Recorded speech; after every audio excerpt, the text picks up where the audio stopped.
Chapter 451. Death Perception, a Passive Skill. Within the terrifying surges of sword light, Jiang Xuan moved like a dragon crossing a river. He stood firm and unyielding, even as the raw power of the Sword Dao within the waves raged around him. Although the onslaught tore at his skin, he was clearly in no mortal danger. In fact, he seemed to be enjoying it. Tian Kuiyin stood frozen, his mind blank with shock. He cried out in disbelief, "How can you be unharmed by such a monstrous tide of sword qi?" "I would not say I am unharmed," Jiang Xuan replied. "Look, I am bleeding." He wiped a smudge of fresh blood from his skin and showed it to Tian Kuiyin. Tian Kuiyin found himself speechless. A sudden, intense dread flooded his heart. Without another word, he turned and fled. He pushed his concealment arts to their absolute limit, moving with such desperate speed that he nearly tore through the fabric of the void. As a true disciple of the Immortal Sect, he had been granted the privilege of choosing a secret technique to master. This was the foundation of their power.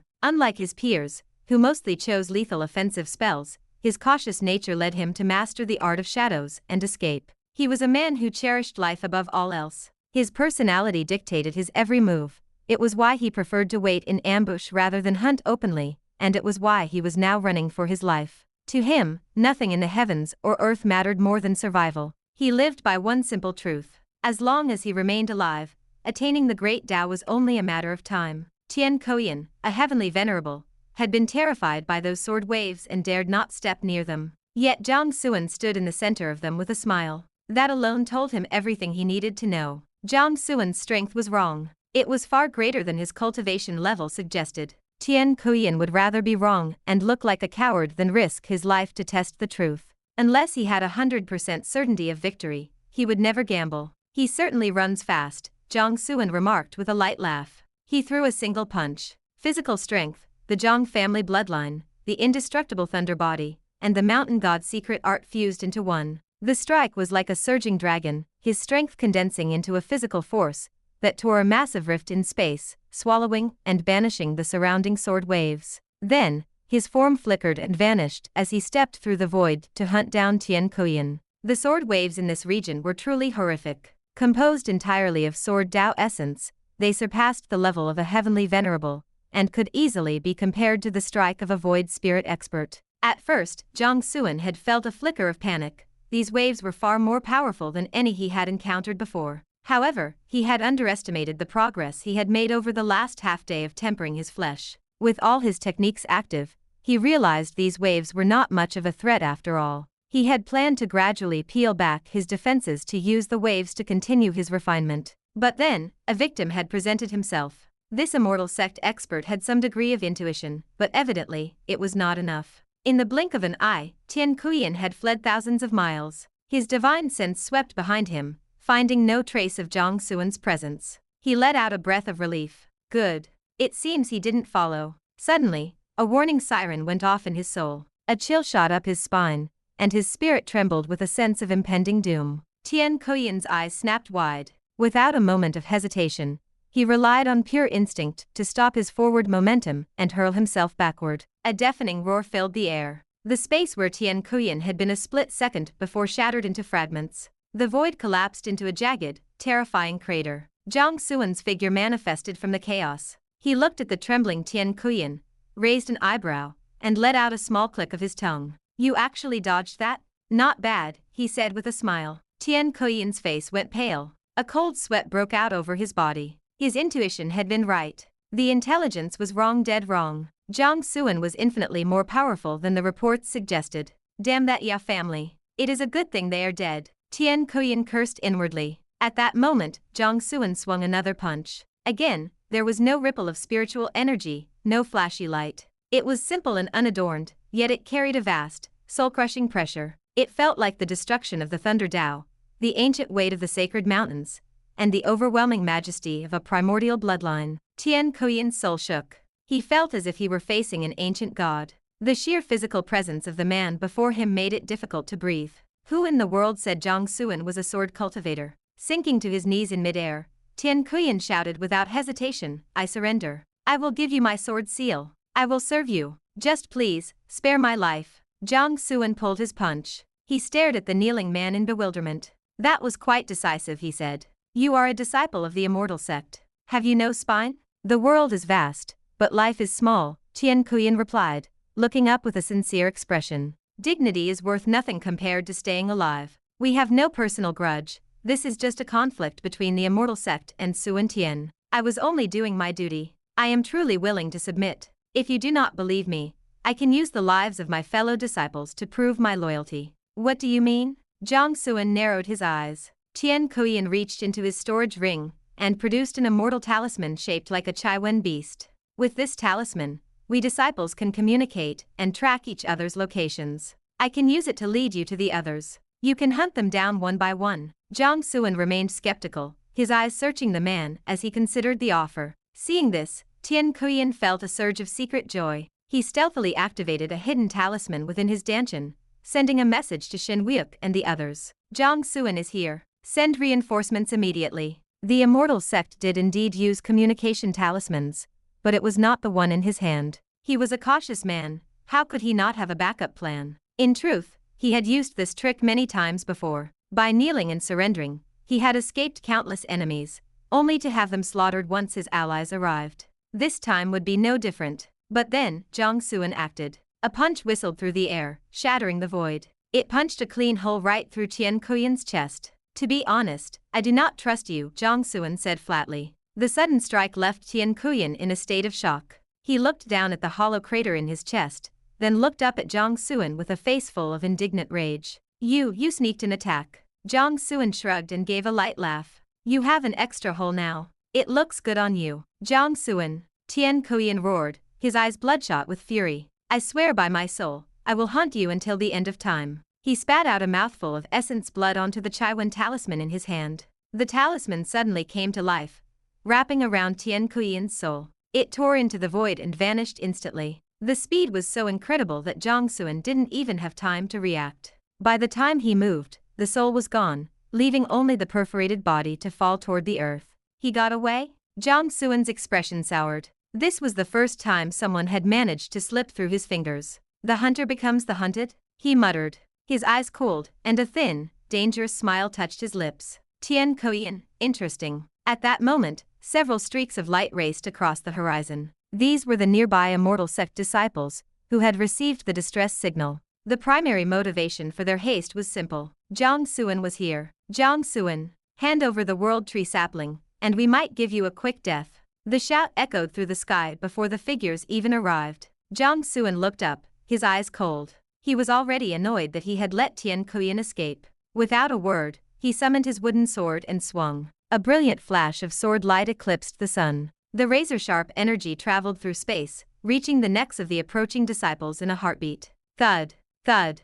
Heads tumbled from the sky. The headless bodies continued to glide forward for 1,000 feet, carried by their own momentum, before finally plummeting to the ground. Perhaps triggered by the power of that strike, the vast continent beneath them began to shake violently. From the deepest depths of the earth, a jet of sword chi as black as ink shot into the sky, instantly solidifying into a colossal sword that pierced the clouds. The giant sword trembled. Endless waves of sword light erupted from its blade, radiating outward like a rampaging ocean, pulverizing everything in its path. Jiang Xuan watched the approaching tide, his brow furrowing. Could he use a wave like this to further refine his body? He wanted to try, but he felt a sudden, inexplicable hesitation. Suddenly, a jolt of electricity ran through his entire being. A wave of bone-chilling cold filled his chest and rushed to the crown of his head. The feeling of death loomed over him. A passive skill? What is happening? Jiang Xuan was stunned. He looked instinctively toward the colossal sword, and his pupils shrank.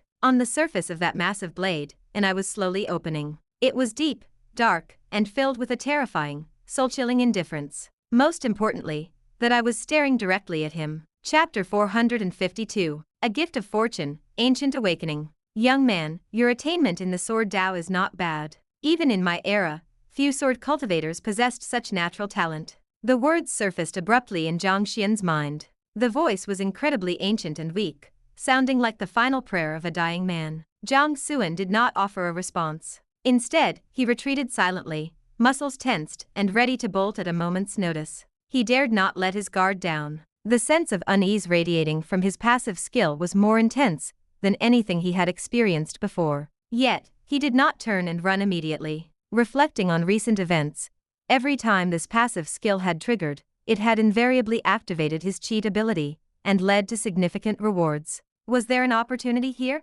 As his strength had grown, so had his audacity. But at the core of it, his motivation was simple: greed. Young man, there is no need for such wariness, the ancient voice added, tinged with a faint amusement. I have little time left in this world. I cannot harm you. On the contrary, I intend to grant you a magnificent fortune. Here it comes, Jiang Xuan thought. He narrowed his eyes, a glint of anticipation shining through. Cheat, get ready. I am about to start refusing.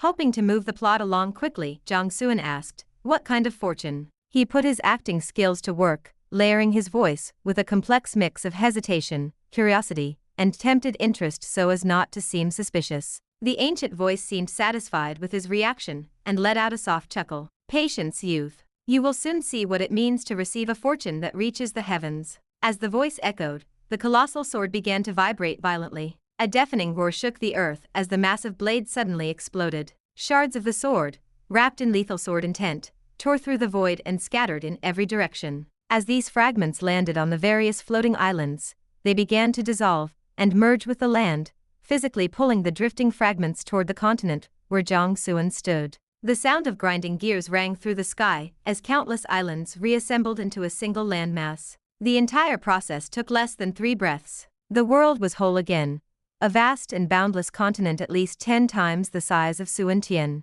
The prodigies who had been scattered across the realm were suddenly brought together. Though distance still separated many of them, they could now sense one another's presence. Well, that saves me the trouble of gathering everyone, Jiang Xuan muttered. He tried to smile, but it was forced. The dread in his heart was only growing stronger. Across the continent, geniuses and warriors looked to the sky in shock. They wondered what could have caused the fragments to merge so suddenly. This unexpected change disrupted everyone's plans, forcing them to abandon their objectives and seek out their allies. Suddenly, a vast quantity of profound laws flooded the world. They materialized into physical strands, flowing like a spiritual spring to form a massive web that enveloped the entire continent. This web of laws began to rapidly repair the land, restoring it to its original, ancient state. The spiritual energy in the air began to boil and revitalize at a visible rate. Sacred visions erupted across the horizon, as if a holy spirit were awakening. The eye that had been on the colossal sword drifted into the air,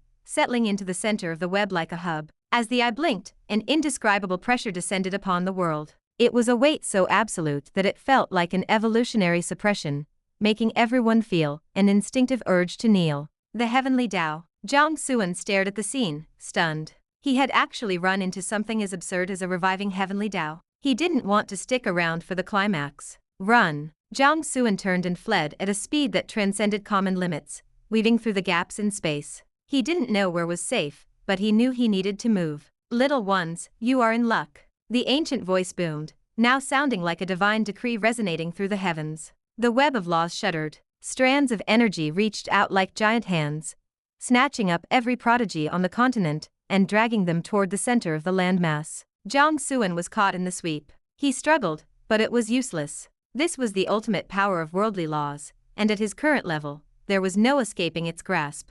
Damn it, Jiang Xuan thought, his frustration peaking. Nothing is going right today. First, Tian Kuiyin slips away, and now I'm trapped, because I didn't leave when I had the chance. In an instant, they were pulled into the deepest part of the continent. The first thing they saw was a small, half-height grave made from a mound of broken swords. In front of the grave stood a monument. It wasn't a traditional headstone. It was shaped exactly like the colossal sword that had just shattered. The captives were dropped to the ground. They quickly scrambled to their respective groups. Zhang Hong, Fei Xian, and Lu Fengqi's group immediately gathered around Jiang Xuan. All 7 of them were stained with blood, having clearly fought their way through various battles before being summoned. Brother Jiang, this looks bad, Lu Fengqi said, his brow furrowed with anxiety. Save the useless talk, Jiang Xuan snapped. He turned to Xian Yuan Tuo. Think, is there anything else in your family records about this place? Anything at all? Xian Yuan Tuo shook his head gloomily. I have told you everything I know. Given what we are seeing, it is highly likely that the Heavenly Dao is reviving. The group fell silent, their expressions grim. Though they had suspected it, hearing it said aloud made the nightmare real. No one truly believed they could escape the grasp of a sentient, awakening heaven. On the other side of the clearing, Shenwick gathered the remaining Immortal Sect disciples. In just half a day, They had lost more than 10 of their comrades to various battles.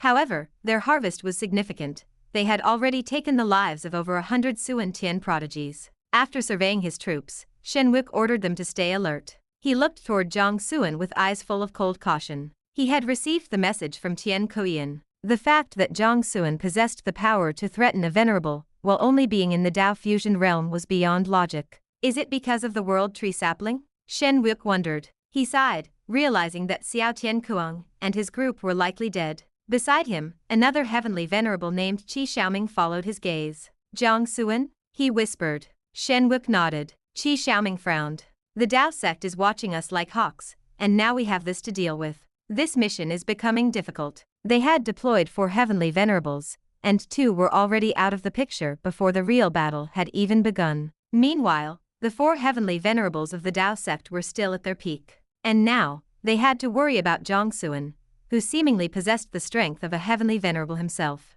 We will wait and see what this place is, Shen Wuke said, his eyes turning cold. If it comes down to it, I will use my secret technique to step into the Void God realm. Qi Xiaoming was startled. Are you sure? He knew a little about Shen Wuke's secret technique of forbidden life force art that few dared to practice, because it was said to defy the natural order and bring heavy karmic debt. However, its power was undeniable. Shen Wuke did not respond, his gaze remaining deep and unreadable. The Dao sect disciples were equally cautious, keeping their distance and maintaining a strict guard. After about 15 minutes, the ancient voice spoke again. Thank you for waiting. A loud crack echoed through the clearing. The sword monument snapped in half, and the small grave of broken swords burst open. From the dark fissure within, a withered, skeletal arm reached out and gripped the edge of the earth. Chapter 453. My name is Xian Yuan. A mummified corpse crawled slowly out of the grave. It was skin and bones in the most literal sense. Tattered rags hung from a stooped frame,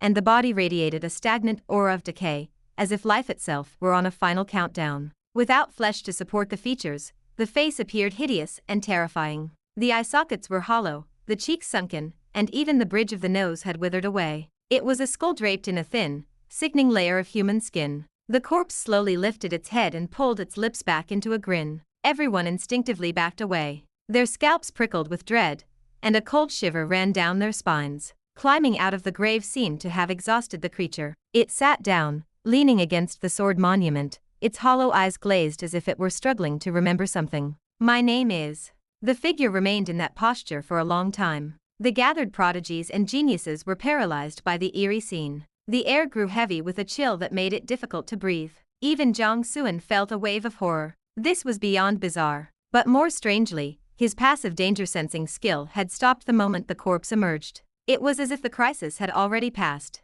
Is the danger over? Jiang Xuan remained skeptical. He hadn't even triggered a reward from his cheat ability yet. How could the crisis end so quickly? His life script never played out that simply. Besides, looking at the horrifying mummy in front of him, nothing about the situation suggested safety. A dark thought crossed his mind. Could the danger be so overwhelming that the passive skill itself has malfunctioned? Jiang Xuan's face darkened, his mind racing through a maze of possibilities. In his focus, Jiang Xuan failed to notice the change in Xian Yuan Tuo standing beside him. The man's entire body was trembling. He looked lost, his eyes glassy, as if his very mind were dissolving. Second ancestor, Xian Yuan Tuo whispered. Lu Fengqi and the others turned in surprise. Old Tuo, what's wrong with you? Second ancestor, Xian Yuan Tuo continued to murmur. His voice carried a deep sense of sorrow and indignation. 2 lines of bloody tears began to stream down his face. Jiang Xuan snapped out of his thoughts and noticed Xian Yuan Tuo's condition. Startled, he hesitated for a moment before channeling the power of the world tree sapling. He sent a strand of supreme law into Xian Yuan Tuo's body. Xian Yuan Tuo's eyes snapped open. The Xian Yuan bloodline within him manifested spontaneously, roaring like an out-of-control beast. Blood shimmering with divine light seeped through his skin and flowed toward the mummified corpse. A flicker of light finally sparked in the corpse's hollow eyes. With a thud, Xian Yuan Tuo fell to his knees and kowtowed deeply toward the figure. Descendant of Xian Yuan Tuo, greets the second ancestor. The crowd gasped. This mummy was actually the second ancestor of the Xian Yuan imperial family? At that moment, the corpse seemed to recover its memories. Its eyes were no longer vacant. It used the sword monument as a crutch to stand up with great effort. Looking at the crowd, it spoke softly. I remember now. My name is Xian Yuan. As the words fell, the heavens let out a majestic rumble of thunder. Strands of primordial qi appeared out of thin air, flowing into the corpse to replenish its fading vitality. The sword monument vibrated gently, as if cheering in celebration. My name is Xian Yuan, son of the Xian Yuan human emperor. Following my father's teachings, I led the Xian Yuan imperial family to guard the Apocalypse Sword Tomb and prevent the revival of the Rakshasa Heavenly Dao. The corpse's voice was hoarse, like sandpaper grinding against stone. However, the human emperor vanished, and the myriad races attacked. The human immortal court collapsed, and my family met with disaster while trying to hold back the tide. The Xian Yuan sword, which sealed this tomb, was shattered in that battle, and its fragments were scattered across the heavens. I dared not forget our mission. I left my kin and traveled the universe alone, searching for the sword fragments to continue the watch. Heaven did not abandon me, and I found this place again. But the Rakshasa Heavenly Dao had already begun to awaken. My strength was far below my father's. I could not slay it, so I chose to suppress it with my own body. I did not expect the Rakshasa Heavenly Dao to be so cunning. It used my flesh to reverse the cycle of heaven and earth. It trapped me here, buried in the tomb in its place, while it merged with a fragment of the Xian Yuan sword. It intends to take full control and reassemble the Rakshasa realm that my father once shattered. This self-narration sent shockwaves through everyone present. The Xian Yuan human emperor? The Rakshasa Heavenly Dao? Was the reconstructed continent beneath their feet actually the Rakshasa realm? Everyone instinctively looked up. The giant I connected to the web of laws was right there, dark, indifferent, and predatory. It watched them and the second ancestor with cold detachment, as if it were allowing Xian Yuan to speak simply because everything was already under its control. Their lives, this realm, and the very fragment of the Xian Yuan sword containing them were all within its grasp.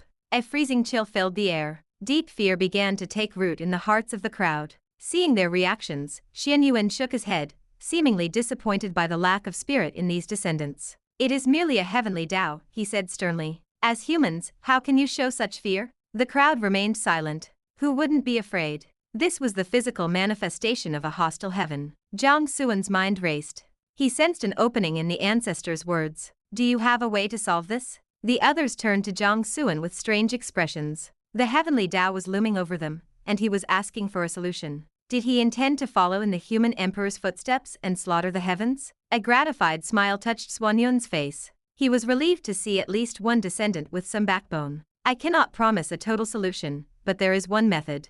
We can attempt to follow my father's path and slay the heavens. Rumbles of thunder shook the earth. The word slay seemed to enrage the Rakshasa Heavenly Dao. The web of laws covering the continent shuddered, raining down endless lightning. An aura of destruction rolled over them like an ocean, heavy, suffocating, and terrifying. I am the Rakshasa Heavenly Dao, the ancient voice boomed through the sky. Today, I shall reshape the Rakshasa realm and re-establish the Rakshasa race. This is the fortune I bestow upon you. Submit to me, and I will grant you the bloodline of the Rakshasa. You shall wield our divine abilities, and your lifespan shall increase by 100,000 years. When the Rakshasa race is reborn, you shall all be Rakshasa kings, with a life status equal to that of a longevity saint. This offer caused a massive stir among the gathered geniuses. A Rakshasa king equal to a saint? It was an incredibly seductive bait. Longevity was the ultimate goal, and sainthood was nearly impossible to achieve. Even these geniuses knew their chances of actually reaching that level were slim.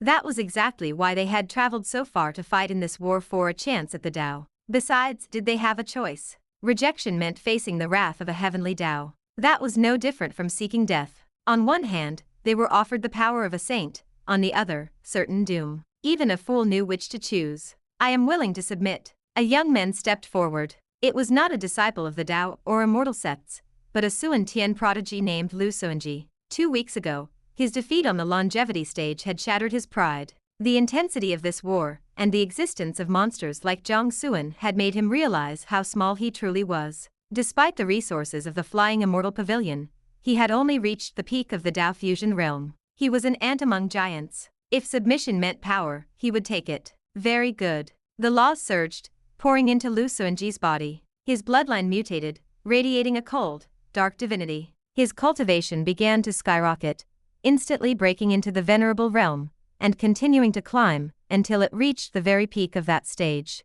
He stood before them with dark purple skin, radiating an aura of icy power. I am strong. Lu Suanji clenched his fists in delight. The eyes of many other prodigies lit up. A full major realm of growth just from merging the bloodline? Many began to rush forward, choosing to submit. These were mostly Suan Tian geniuses who knew they had no other hope. They accounted for about 40% of the group.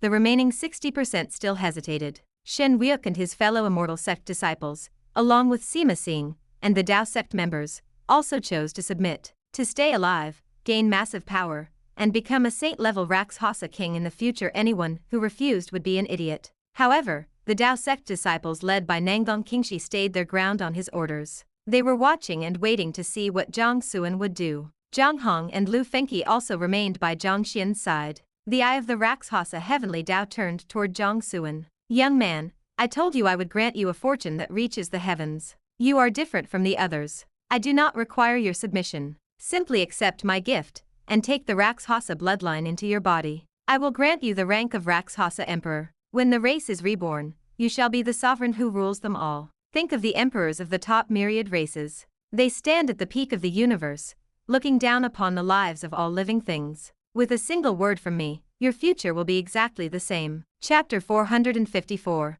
Heavens, I have beaten them too. The crowd stood in stunned silence, their faces twisted with indignation. Why was Jiang Xuan different? Was he really that much stronger than the rest of them? They were required to submit just for a chance to become Rakshasa kings, yet Jiang Xuan was offered the rank of Rakshasa Emperor outright. Even for a world defined by power, this level of preferential treatment was hard to swallow. Lu Suanji and the others who had already merged with the bloodline felt their initial excitement sour. Hearing the rewards promised to Jiang Xuan made their own newfound power feel suddenly insignificant. Shen Wuok and the other Immortal Sect disciples, currently deep in the process of internalizing the Rakshasa bloodline, were reaching their breaking point. If they became Rakshasa, they would effectively become Jiang Xian's subordinates. The thought of bowing to him for eternity was more painful than death itself. Sima Xing felt the same struggle. They had defied orders and split from Nangang Qingxi specifically to stop Jiang Xuan from claiming the Heavenly Dao slot, and to seize his world tree sapling. How had they ended up back at square one? Everyone looked toward Jiang Xuan, praying he would refuse, even though they knew the possibility was slim. Between certain death and a path to supreme power, who would choose wrongly? Nangang Qingxi was drowning in gloom. He had come to the Dao War to help Jiang Xuan win, not to run into a reviving Heavenly Dao. He cursed his ancestor, King Yun, silently. It seemed that slap from the past had not only knocked him out of his tribulation, but had sent him straight into the arms of the Rakshasa race. He assumed Jiang Xuan would accept. No sane person wouldn't. He prepared himself to give up his own resistance. Soon, he thought, he would no longer be a man of the Nangang family. He would belong to someone else. Brother Jiang truly is a dragon among men, always at the center of the storm, Lu Fengqi remarked with a faint, forced smile. While accepting the bloodline meant betraying the human race, it was an easy choice compared to dying. According to the Rakshasa Heavenly Dao, an emperor was a being of the highest life status, equal to the rulers of the greatest races in the heavens. If one could set aside their personal morals, this was a monumental blessing. Lu Fengqi understood that choice and would respect it, but selfishly, he hoped Jiang Xuan would hold his ground. There was a pride etched into the bones of the human race, or at least that was what he believed. He, along with Gu Shentong, Kan Yu, Kong Chunni, and Xian Yuan Tuo, were geniuses of the ancient human race. They were born with the weight of restoration on their shoulders. For them, human dignity, and the rise, or fall of their people were far more important than their own lives. Xian Yuan Tuo watched Jiang Xuan with bated breath, praying for a refusal. As a member of the Xian Yuan imperial family, he was bound to stand with the second ancestor, and draw his sword against the heavens once more, even if the chances of victory were non-existent. But if Jiang Xuan stood with them, there might be a turning point. Jiang Xuan was, after all, a man who specialized in miracles. Little Hong, Jiang Xuan will refuse, right? Fei Xian turned to ask Zhang Hong, her large eyes sparkling with anticipation. How can you be so sure? Zhang Hong asked, surprised. Knowing his brother, he expected a refusal, especially since Jiang Xuan had turned down his godbone in the past. But he wondered why Fei Xian sounded so certain. Because if he doesn't refuse, there won't be a fight. Fei Xian said as if it were the most obvious thing in the world. She had followed them here specifically for a good brawl. If everyone surrendered, there would be no one left to hit, and she still had so many trump cards to show off. Zhang Hong couldn't help but chuckle. Rest assured, Jiang Xuan is not the type of person to bow his head. You really do know him well, Fei Xian teased. As Zhang Hong began to explain, she cut him off. Definitely a brother con. Zhang Hong's face darkened in frustration. Young man, this fortune of mine is not bad, is it? The Rakshasa Heavenly Dao asked, its voice full of confidence. It is indeed quite good, Jiang Xuan agreed, a joyful smile spreading across his face. The hearts of the onlookers sank. It was over. Jiang Xuan was going to accept. But then, Jiang Xuan spoke again, uttering words that left everyone frozen in place. I am sorry, but I am a very straightforward person. I do not like having foreign objects inside my body. The Rakshasa Heavenly Dao went silent. The crowd stared in disbelief. Had he really just turned it down? There is still a chance. Nangang Qingshi's eyes lit up with excitement. Thank goodness he was still a man of the Nangang family. Lu Fengqi and his 4 companions felt a surge of respect. Their intuition had been right. Jiang Xuan was a friend worth having. Yay! We get to fight. Fei Xian cheered. On the other side, Sima Xing and the other defectors, along with the surrendered Xuan Tian prodigies, had only one word for Jiang Xuan: idiot. Refusing was the best thing he could have done. Shen Whip grinned coldly. Jiang Xian's stupidity played right into his hands. He would take the bloodline, Jiang Xian's head, and the world tree sapling all at once. Once he finished the fusion, he would step into the void god realm and crush everyone. You actually refused me? High in the sky, the eye of the Rakshasa Heavenly Dao flickered with genuine shock. It had never expected this. Was the offer not generous enough? Even a saint would struggle to turn down the chance to become a Rakshasa emperor. The Heavenly Dao was confused and caught off guard. Jiang Xian's refusal threw its entire plan into chaos. It had only recently awakened, and had regained less than a tenth of its original power. Reconstructing the Rakshasa realm had taken nearly everything it had. Killing Xian Yuan and fully controlling the broken sword was a daunting task, because the seal left by the Xian Yuan human emperor still lingered. It had sought Jiang Xian's sword talent to break that seal from the inside. Sword cultivators truly are single-minded fools, the Heavenly Dao cursed silently. Even Xian Yuan looked over in surprise. He had not interfered with the recruitment, because he knew his own chances of slaying the Heavenly Dao were slim, and he did not want to force these young people to die with him. Living was better than dying, after all. But he never imagined Jiang Xuan would refuse such a temptation. A Rakshasa emperor was no small thing. The previous one had been famous across the myriad realms, ranking among the top 10 strongest rulers. He had even held his own against the human emperor for 15 minutes. If there were more descendants like this boy, the human race would have no trouble rebuilding the immortal court. Shen Yuan sighed with admiration. I can't help it, I have a bit of a cleanliness obsession, Jiang Xuan replied with a shrug. That Rakshasa blood of yours sounds a bit filthy. It isn't something a proper human would want in their veins. With one sentence, he insulted every single person who had surrendered. Lu Fengqi and the others felt a surge of satisfaction. It was a glorious insult. But Jiang Xuan wasn't finished. He took a step forward and bowed deeply to Xian Yuan. Senior, please show me the way. Teach this junior how to slay the heavens. Xian Yuan looked at Jiang Xuan and laughed with genuine appreciation. You are not afraid? Jiang Xuan licked his lips and let out a sharp grin. To tell you the truth, senior, I have beaten up a Heavenly Dao before. Chapter 455. Really? You are truly giving me a fortune. Beat up a Heavenly Dao? Everyone present froze, assuming Jiang Xuan was merely boasting. A Heavenly Dao was a supreme existence. How could a practitioner in the Dao fusion realm possibly contend with one? To claim he had beaten one up was beyond arrogant, it was delusional. Has he been drinking? Fei Xian muttered under her breath. Zhang Hong, however, let out a sentimental laugh. Back in the true God's secret realm, Jiang Xuan had disguised himself as Jiang Qinkin and actually thrashed the Heavenly Dao of the profound light world. Most people had been so focused on Jiang Xian's feat of killing a void spirit expert that they overlooked that specific detail. Xian Yuan was also taken aback. He did not take Jiang Xuan for a liar and chose to believe him. Still, he wondered how Jiang Xuan had managed to rival a Heavenly Dao without even entering the divine realm. His own father, the Xian Yuan human emperor, had spent immense effort to slay the Rakshasa Heavenly Dao, first exterminating the Rakshasa race to sever their karmic luck before he dared to strike the final blow. It was impossible that Jiang Xuan already rivaled the human emperor.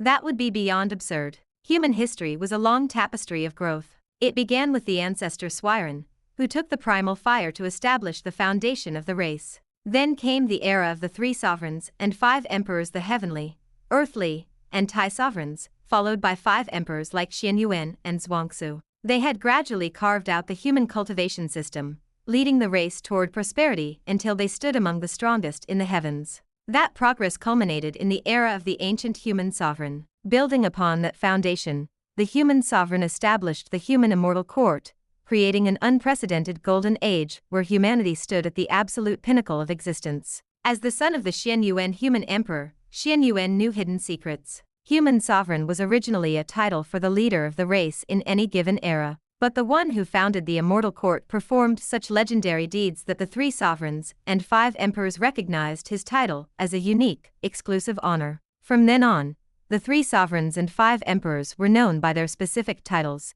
leaving human sovereign to refer to only one man. Xianyuan looked closely at Jiang Xuan, perhaps seeing something hidden deep within him. This boy has already been recognized by the will of humanity. He holds the status of a young king. Could he be the one destined to become the sovereign of this era? The thought sent a jolt through Xianyuan. His perspective shifted, and he began to look at Jiang Xuan with a mixture of satisfaction and awe. Good. Xianyuan laughed, his tone shifting. Today, I shall help you follow in the footsteps of the Xianyuan human emperor. We shall draw our swords against the Rakshasa Heavenly Dao, and restore the glory of the human race. He no longer spoke of imitating his father himself, but of assisting Jiang Xuan in following those footsteps. The shift in meaning was profound. Xianyuan gripped the sword monument with both hands and wrenched it from the ground. Violent sword intent erupted like a tidal wave, shattering the void and radiating a terrifying aura that made the soul tremble. Slaying the Rakshasa Heavenly Dao is not easy, but the logic is simple, Xianyuan explained, holding the heavy monument. My father's seal still exists within this world. The Rakshasa Heavenly Dao cannot fully erase it. That is why it must merge with the Xianyuan sword fragment to gain total control and escape. We only need to wake the sleeping seal. It will suppress the Heavenly Dao again, weakening it enough for us to strike it down with raw force. Jiang Xuan blinked. It sounds that simple? Xianyuan laughed. No, it is even simpler than you think. By sacrificing my remnant body, I can easily wake my father's seal. Jiang Xuan went silent. He had beaten a Heavenly Dao before, but he knew they were nearly invincible entities. If it were truly that easy, people wouldn't fear the indifference of the heavens. Are you sure? He asked skeptically. Naturally, Xianyuan nodded. I only need you to hold back the Rakshasa Heavenly Dao for half an hour. Once the seal wakes and suppresses it, you can kill it with ease. Without waiting for Jiang Xuan to agree, Xianyuan plunged the sword monument directly into his own chest. In his eyes, Jiang Xuan was the future sovereign of humanity. Sacrificing himself to help Jiang Xuan slay the heavens was a supreme honor. Guarding the tomb and preventing this revival had always been his duty, and he viewed this sacrifice as a way to atone for his perceived failure. The sword monument stood embedded in his body. Because he was essentially a mummy, no blood flowed, but his life force began to drain away at a visible rate. Pure, supreme energy flooded into the stone monument. It shuddered violently as the sword intent grew even more chaotic. The impact shook the very foundations of the Rakshasa realm. The vast void rippled with invisible folds, twisting the web of laws. The glowing strands covering the continent began to snap. Even the eye of the Rakshasa Heavenly Dao flickered and dimmed, showing clear signs of panic. The continent began to crack and heave as if it were about to collapse once again. Jiang Xuan stared at Xianyuan, who had just impaled himself without a second thought. You certainly move fast when it comes to self-harm, he thought. Hold back the Heavenly Dao for half an hour? That is a god you are talking about. You really have a high opinion of me. Jiang Xuan was feeling frustrated for another reason. His cheat ability still had not triggered. Usually, his refusals prompted a reward. Why not this time? The Rakshasa Heavenly Dao was growing desperate. Xuanyun's sacrifice really did have a high chance of waking the ancient seal, which would ruin its revival entirely. Furthermore, because it had focused so much power on repairing the realm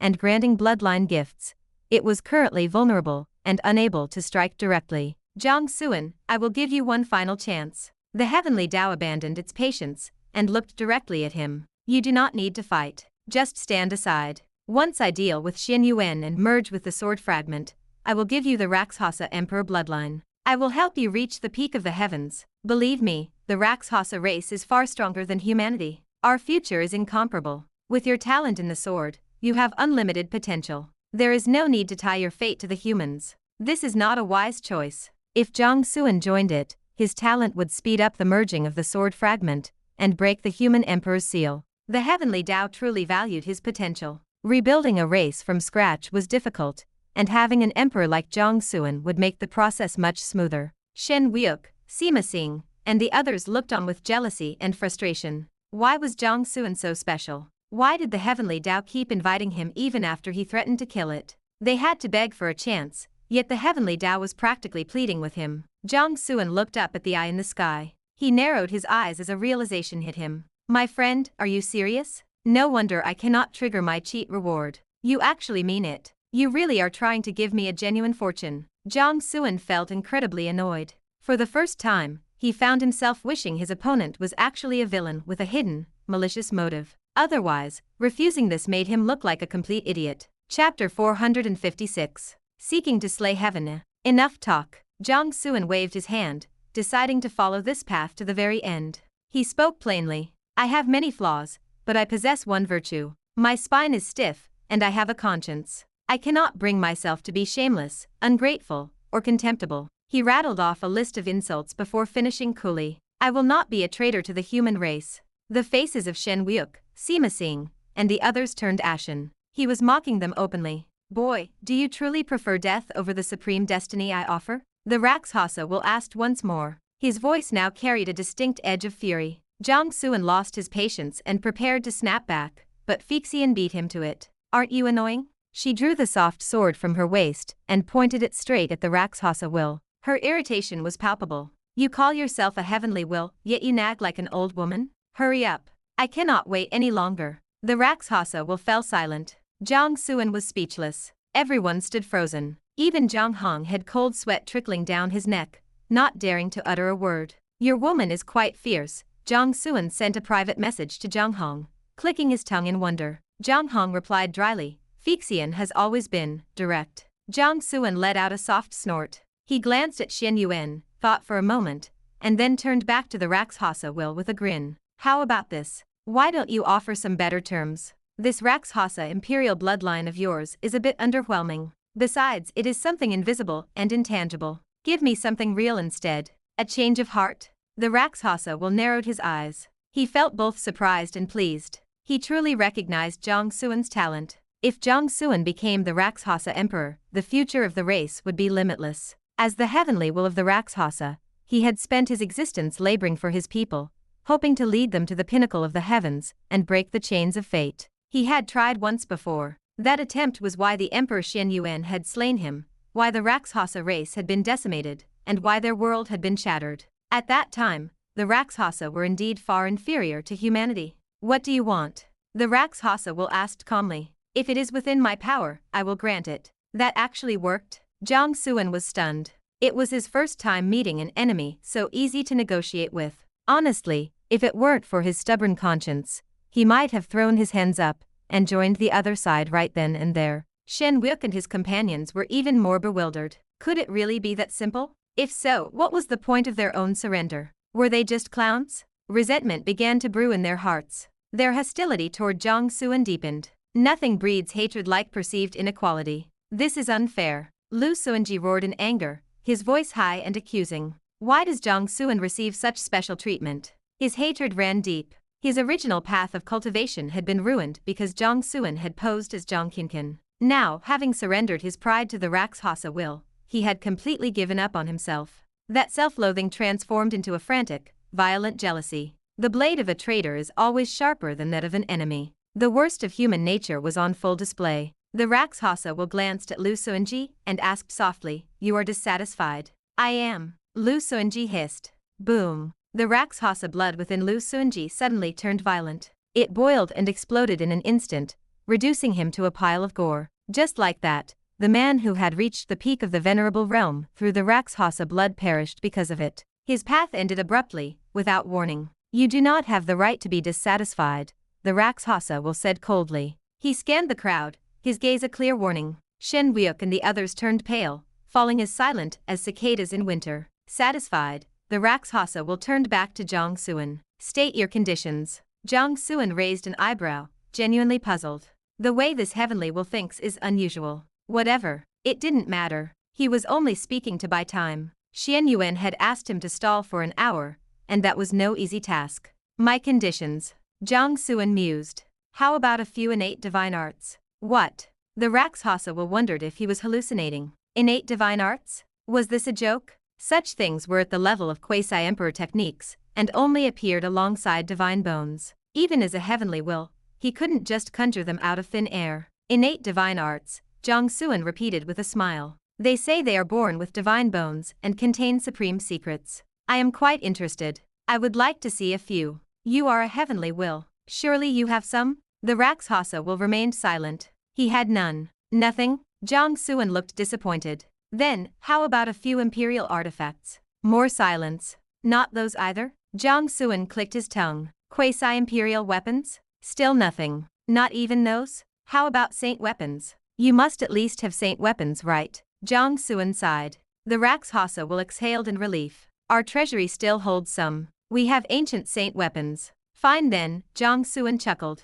Saint weapons will do. Since you seem to be struggling financially, I won't ask for much. Just give me 80 or 100 of them. The Rakshasa will's eyes widened. He felt a headache coming on. 80 or 100. Did this boy think saint weapons were cabbages on the side of the road? I do not have that many, the Rakshasa will said, his voice heavy. What? Jiang Xuan was truly shocked now. You are a heavenly will and you can't even produce 100 saint weapons? You are that poor? He felt ashamed for having been even slightly tempted by the earlier offers. What a beggar. If he joined this guy, he'd practically be paying for the privilege of working. All right then. Jiang Xuan made a show of looking troubled. He pulled out his wooden sword and ran a finger along the edge. Then, he pointed it at the Rakshasa will and gave a cold laugh. My apologies. It seems that killing you is actually the more profitable option. In his mind, he was counting. He had been talking nonsense for a long while now. It had to be nearly 45 minutes. He only had to hold out for 15 more to meet Xuanyuan's request. He wanted to see if he could survive that long by going all out. The Rakshasa will stared at him, struggling to process the sudden change in demeanor. Then, the realization hit him. His fury ignited. You were stalling for time? You aren't as stupid as you look, Jiang Xuan smiled. Good. Very good. The Rakshasa will laughed from sheer rage. His fury manifested as literal flames, scorching the sky. He believed he had shown immense sincerity to recruit Jiang Xuan. To have that sincerity used against him was a humiliation he could not ignore. To all who hear me, whoever slays Jiang Xuan shall be granted the Rakshasa imperial bloodline, and shall lead the Rakshasa race in the days to come. The eyes of Shen Wuok and Sima Xing lit up. Finally, they were tired of watching the back and forth. Jiang Xuan, prepare to die. Nearly 100 geniuses who had merged with the Rakshasa blood unleashed their powers, charging toward Jiang Xuan. Shen Wuok and Sima Xing stayed back for a moment, gathering their strength and waiting for an opening. Having fully integrated the bloodline, their power had surged. Sima Xing and the other Heavenly Venerables were now at the half-step Void God stage. Shen Wuok had already stepped into the Void God realm. With their combined strength, killing Jiang Xuan should be easy. They were only cautious of what Xin Yuan might do. Zhang Hong, Lu Fengqi, and the disciples of the Taoist sect rushed forward to intercept the attackers. The Great War had begun. Jiang Xuan's eyes turned cold as he raised his wooden sword. But just as he was about to strike, a notification appeared in his vision. You have chosen to face the Rakshasa will head-on. This has earned the high recognition of the human will. You are rewarded with double the human providence, and have gained the recognition and submission of the Seal of Zhuangzi. Chapter 457. One Sword to Immortality. Jiang Xuan stood still, a look of surprise crossing his face. He had not expected that his elaborate rejection of the Rakshasa will would fail to trigger his gift, only for this sudden windfall to arrive the moment he steeled his heart for battle. The doubling of his human providence was easy to understand, and the benefits were immense. Most notably, the repair progress on the human monument surged, further suppressing his bloodline curse and extending his lifespan. He had no time to check the exact numbers now, but the impact was undeniable. The other reward, however, caught him off guard. The recognition and submission of the Seal of Zhuangzi. So, this piece of junk has been ignoring me because I hadn't earned its respect. Jiang Xuan thought. He immediately reached out to the artifact with his mind. Come out and face me. The spirit of the Seal of Zhuangzi replied in a voice like ancient, weathered stone. Master, with your current strength, you cannot yet withstand the burden of my power. The implication was clear. Jiang Xuan was still too weak for it to care. Jiang Xuan was speechless. He was being looked down upon by his own artifact. He filed the insult away for a later reckoning and focused his mind. Raising his wooden sword, he charged into the wave of approaching enemies. The slaughter began. Kill him. The fallen warriors, now fueled by Rakshasa blood, radiated a bone-chilling, sinister aura. Their strength had leaped forward, with most reaching the venerable realm. More than half had even surged toward the peak of that power. Driven by the promise of the imperial bloodline, they unleashed their most devastating strikes. Vicious beasts, towering divine mountains, frigid sword chi, and ancient cauldrons filled the air. Killing formations locked down the void, and divine senses zeroed in on Jiang Xuan. Spells streaked across the sky like falling stars. The atmosphere turned chaotic as ripples of energy tore at the fabric of space. It looked like a scene from the recorded wars of gods and demons, a cataclysmic collapse of heaven and earth. To the southeast, Nangang Kingshi and over 100 Taoist disciples activated a grand formation. They manifested a domain of mountains and rivers, struggling to hold the line. Nangang knew that since their enemies had gained such a massive boost in power, they couldn't stop them all. He made the tactical choice to trap only a portion of the traitors, buying as much time as possible for Jiang Xuan. They managed to pin down about 1/5 of the opposing force. To the northeast, those who had refused to surrender to the Rakshasa were huddled together. Since the traitors were fixated on Jiang Xuan, they ignored these smaller targets for now. Led by Wang Xiaoxi and Ji Changkong, this group combined their strength to maintain a defensive barrier. Their cultivation levels were relatively low, but they knew that if Jiang Xuan fell, they would all die. Their moral compasses would not allow them to betray their race, so they did what they could, launching minor distractions to harass the attackers. To the southwest, Lu Fengqi and his 4 companions were using every trick in their arsenal. They swallowed handfuls of pills to force their cultivation into the venerable realm. Lu Fengqi ignited his own bloodline, borrowing the authority of his grandfather, a saint, to issue commands that carried the weight of heavenly decrees. Gu Tongtian activated his royal blood and summoned an inherited saint weapon. He manipulated the 5 elements to create a massive barrier that suppressed enemies while protecting his allies. Kong Chunni cast out 3,000 Confucian scrolls, filling the air with righteous energy that transformed poetry and prose into physical weapons. Kunya tapped into the authority of a past divinity, summoning a 1,000-foot-tall statue that swung divine mountains like clubs.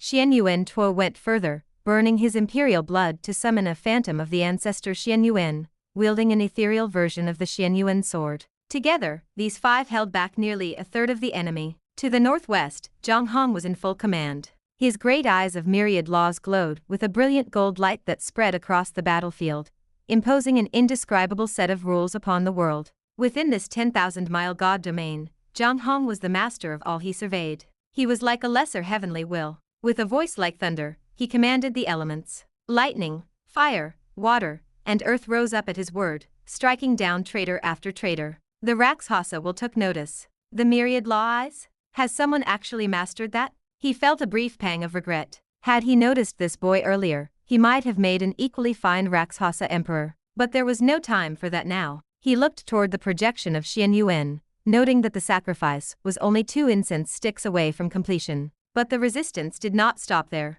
Fixian moved through the air, her soft sword leaving trails of frost. Her movements were a blur, a single sword strike, a life taken. Her killing speed rivaled Zhang Hong's. Between strikes, she reached into her storage and began hurling Taoist weapons and true divine artifacts into the crowd. Boom, boom, boom. She detonated the treasures one after another, creating massive waves of indiscriminate destruction. With the vast resources of the Fixian pavilion behind her, she could afford to be reckless. Between Zhang Hong and Fixian, nearly 60% of the traitors were being held at bay. As for Jiang Xuan, he was moving with a singular purpose: decapitation. Moving faster than the eye could follow, he flickered through the battlefield like a ghost. Every time he reappeared, his wooden sword claimed another head. In the southeast, an aspiring venerable tried to ambush Nangang Kingshi. Jiang Xuan appeared and took his head. In the northeast, 7 sect venerables were slaughtering the local warriors. Jiang Xuan swept through, leaving 7 heads rolling on the ground. 2 peak venerables hidden in the void prepared to strike Zhang Hong from behind. Zhang Hong felt his heart race and reached for a trump card, but a hand tapped his shoulder. "Keep your hidden moves for later," Jiang Xuan said with a faint smile before vanishing again. A moment later, the 2 hidden assassins tumbled out of the void, their heads already severed from their bodies. It was a decapitation strike in every sense of the word. In less than half the time it takes an incense stick to burn, Jiang Xuan had taken over 20 heads. The tide of battle, which should have been a slaughter of the humans, was beginning to turn. The Rakshasa will felt a flicker of unease. He looked toward Shin Wuuk, Sima Singh, and the others. Team up and eliminate Jiang Xuan, he commanded. Feeling that might not be enough, he gestured with his eyes, shooting beams of divine rule into Qi Xiaoming, Sima Singh, and 2 other half-step void gods. He forcibly shoved their cultivation into the void god realm. Combined with Shen Wuuk, there were now 5 void gods on the field. Eliminate Jiang Xuan within the time of 1 incense stick, the Rakshasa will ordered. With 5 void gods, he was certain there would be no more surprises. Chapter 458. 1 against 5. I will obey. Shen Wuuk and his 4 companions shouted in unison. They transformed into streaks of divine light, hurtling toward Jiang Xuan. The sight of 5 void gods attacking at once was breathtaking. The mere aftershocks of their surging energy were enough to make the mountains tremble and the rivers churn. The geniuses locked in combat across the battlefield felt their expressions change instantly. They scrambled backward to clear the area, terrified of being caught in the crossfire and losing their lives. Nangang Kingshi was among them. He led the Taoist disciples in a fighting retreat, pulling the rebellious traitors 10,000 miles away from the center. As he fought, a sense of helplessness washed over him. His ancestor, King Yun, might have shown him a clear path, but his own strength was lacking. The opportunity was right in front of him, yet he could not grasp it. I am a half-step void god, after all, Nangang Kingshi thought bitterly. If he fought to the death, he might be able to hold back one of those 5. But such a sacrifice felt meaningless. The true battle was happening where Xian Yuan stood. The current situation was a fragile balance. If he left his post, his sector would collapse. Dozens of traitors would swarm the seal to prevent Xian Yuan from finishing the sacrifice. That would lead to total defeat. Now, all he could do was pray that Jiang Xuan could hold them back alone. A fusion Dao cultivator against 5 void gods. Nangong's eyes dimmed. Crossing 2 major realms of cultivation, the hope was incredibly slim. Lu Fengqi and his group were also feeling the strain. Though there were only 5 of them, they had held back over 20 venerables, a brilliant feat by any standard. But they had reached their limit. Every trump card, forbidden or otherwise, had been used. They were 1 step away from self-detonating just to stay in the fight. They truly could not help Jiang Xuan now. Can Brother Jiang hold them off? Kong Chunyi asked. He used his tongue and sword technique to assist Lu Fengqi in slaying a rebel, his voice heavy with tension. Based on his current performance, his combat power is likely above a Heavenly Venerable, and not far from a void god, Lu Fengqi analyzed. His face, however, remained pale with worry. But he is facing 5 of them. Brother Jiang will win. Xian Yuan Tuo roared. Having burned his bloodline, a grayish haze of exhaustion hung over him. He was physically spent, yet his spirit showed no sign of flagging. Instead, he fought with increasing ferocity. Perhaps it was the duty carved into the bones of the Xian Yuan imperial family, but he had cast aside his usual honesty for a desperate, unwavering will. Even if there was only a 1 in 10,000 chance, he would not quit. At worst, he would die right here. Seeing the change in him, the other 4 shared a look. Their resolve hardened. Their strikes became more lethal, their killing intent more terrifying. Fixian struck down another venerable with a graceful sword movement before looking toward Zhang Hong with concern. Little Hong, Jiang Xuan is in danger. Zhang Hong nodded solemnly. He thought for a moment before speaking. Your combat power is higher than mine. Go help him. Can you hold this side alone?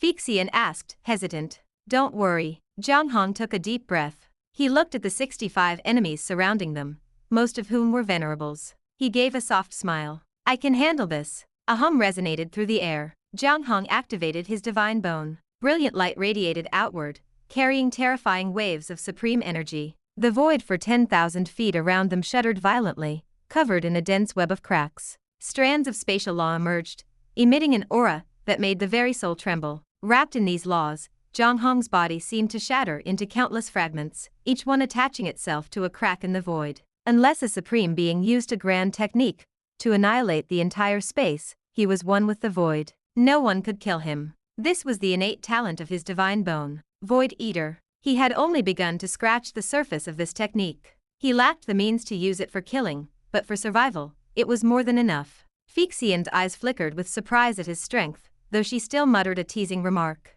Humph, little Hong, you've been keeping secrets from me. She leaped into the air, heading toward the 5 void gods to relieve the pressure on Jiang Xuan. The space beside her blurred. Jiang Xuan appeared at her side. He activated his mountain god technique, and the sheer weight of his physical presence suppressed her protective sword chi. He caught her, stopping her in her tracks. "Watch over your man," he scolded softly. "Do not worry about me. Do you think you can just show off an innate divine art like that? Be careful, or some hidden old monster will snatch Jiang Hong away out of greed." Fixian was stunned. She was shocked that Jiang Xuan's physical body was strong enough to suppress her, but she was even more alarmed by his warning. An innate divine art was as tempting as a quasi-emperor technique. If a powerful elder saw it, the danger would be immense. "Can you handle this alone?" she asked. Jiang Xuan chuckled. He looked at the approaching 5 and spoke with playful indifference. "Only 5 void gods.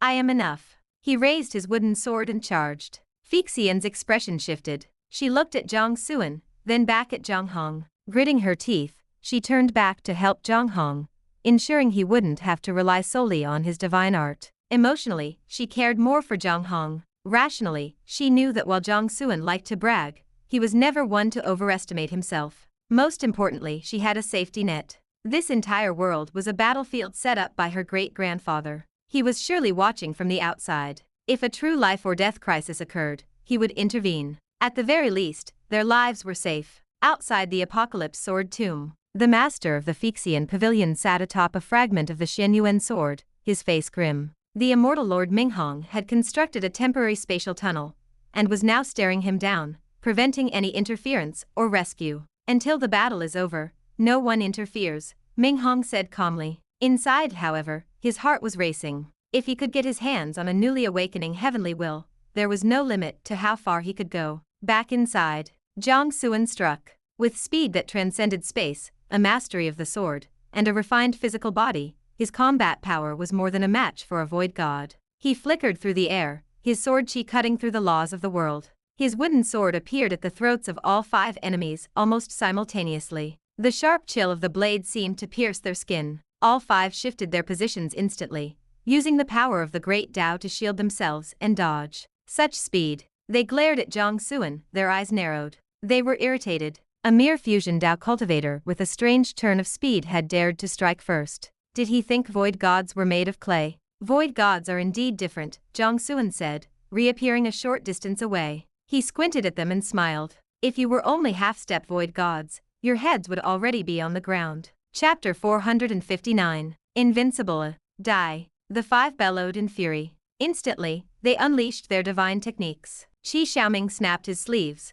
flinging out streaks of immortal radiance. Fueled by his Rakshasa bloodline, and supplemented by the heavy power of Earth Dao, he manifested a claustrophobic mountain prison. This structure locked down the surrounding void, contracting inch by inch to restrict Jiang Xuan's speed and force him into the open. Sima Xing summoned a silver-white long spear. He moved like a white stallion, his thrusts resembling a rising dragon. Under the influence of the Rakshasa blood, his sharp spear astral took on a cold, tyrannical edge. The power of his spear Dao pierced through the air, leaving a trail of black holes in its wake. The lingering energy acted as a barrier, further shrinking Jiang Xuan's room for maneuver. Song Kuang reached out a hand, activating the saint technique known as the heaven-plucking hand. A colossal palm materialized between heaven and earth. Guided by the control of Qi Xiaoming and Sima Xing, it locked onto Jiang Xuan's position and descended rapidly to crush him. The movement was not fast, yet it carried a powerful binding force that seemed to forbid any attempt at evasion.